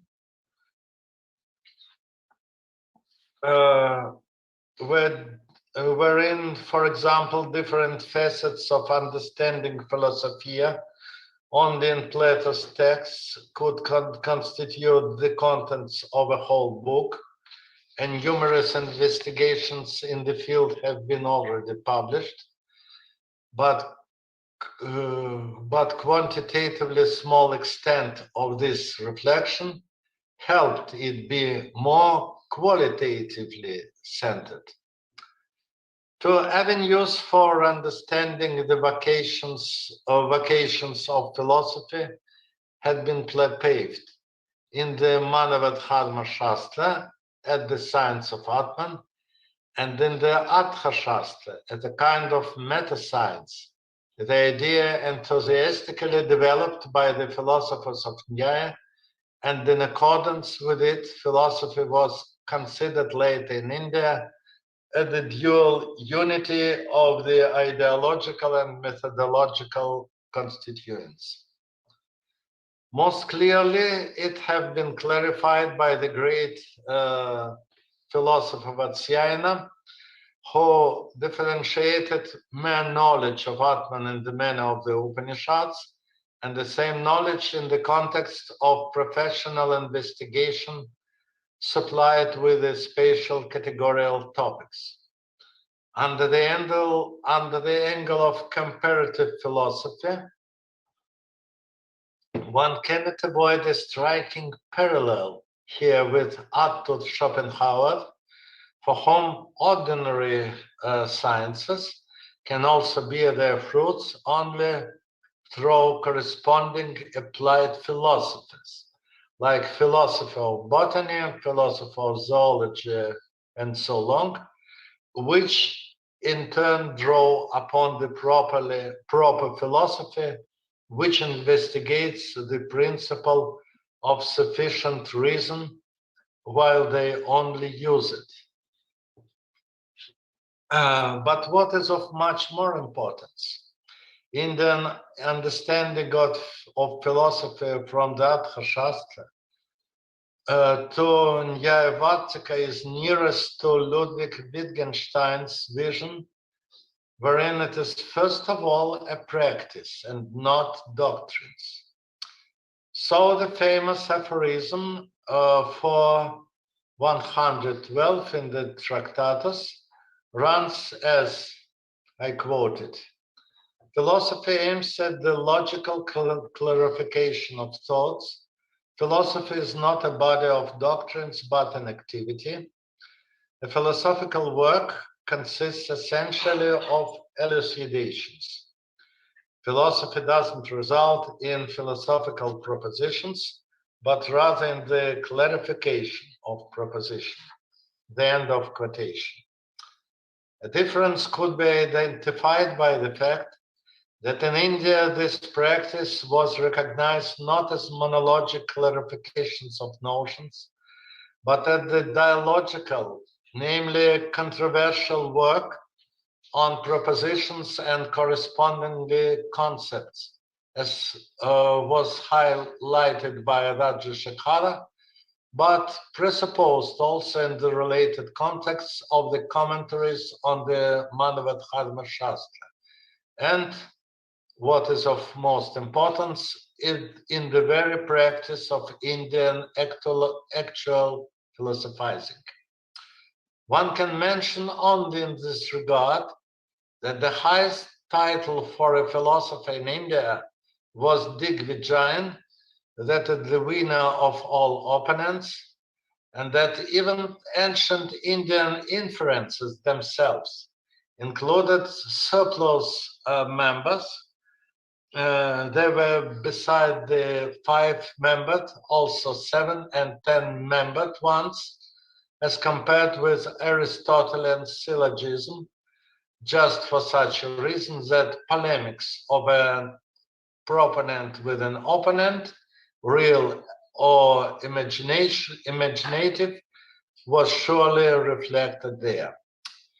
And this justifies, I believe, my earlier idea that analytic philosophizing is by no means specifically Western, but intercultural phenomenon, which could be described also as philosophical classicism, displayed by Plato's Socrates, Indian contemporaries of the Buddha, and the first Chinese dialecticians.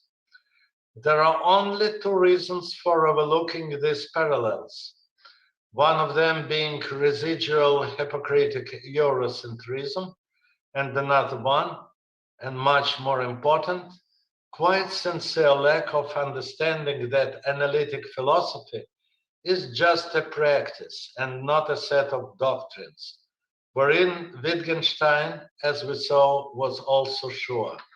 Thank you very much. कोटि धन्यवाद. Thank you very much. If there are any questions, अगर आप लोगों के पास कोई प्रश्न है то पूछ सकते हैं. If you have any questions, you can ask. Если у кого-то есть вопросы, могут задать. Any available language, and including Farsi, Андрей Всеволодович переведет. Professor, I just give the remarks on your talk. Your talk is a wonderful, and it is a giving a remarkable information for the researchers. Those are working in the field of philosophy and the field of the culture and the Indian traditions. So really thankful to you. It is a wonderful knowledge which you provide us within a short span of the time. Thank you very much. That's a pleasure for me to hear it. Thank you. Thank you very much. And well, I should announce that it was the last speech for today because we have 2 more speakers, but going to speak tomorrow. So for today, we close our session. Hopefully the remaining people and those who are listening to us online enjoyed our presentations and our efforts. And we would like to thank again Dr. Praveen Agrawal for inviting us. तो सबके लिए धन्यवाद और कल मिलेंगे जल्दी सुबह. जय श्री राम, जय हिंद.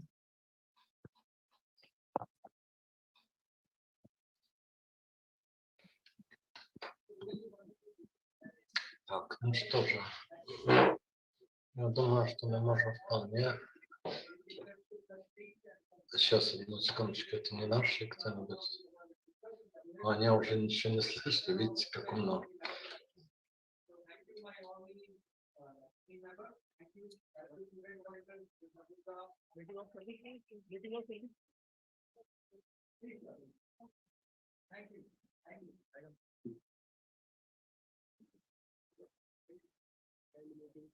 Recording stopped.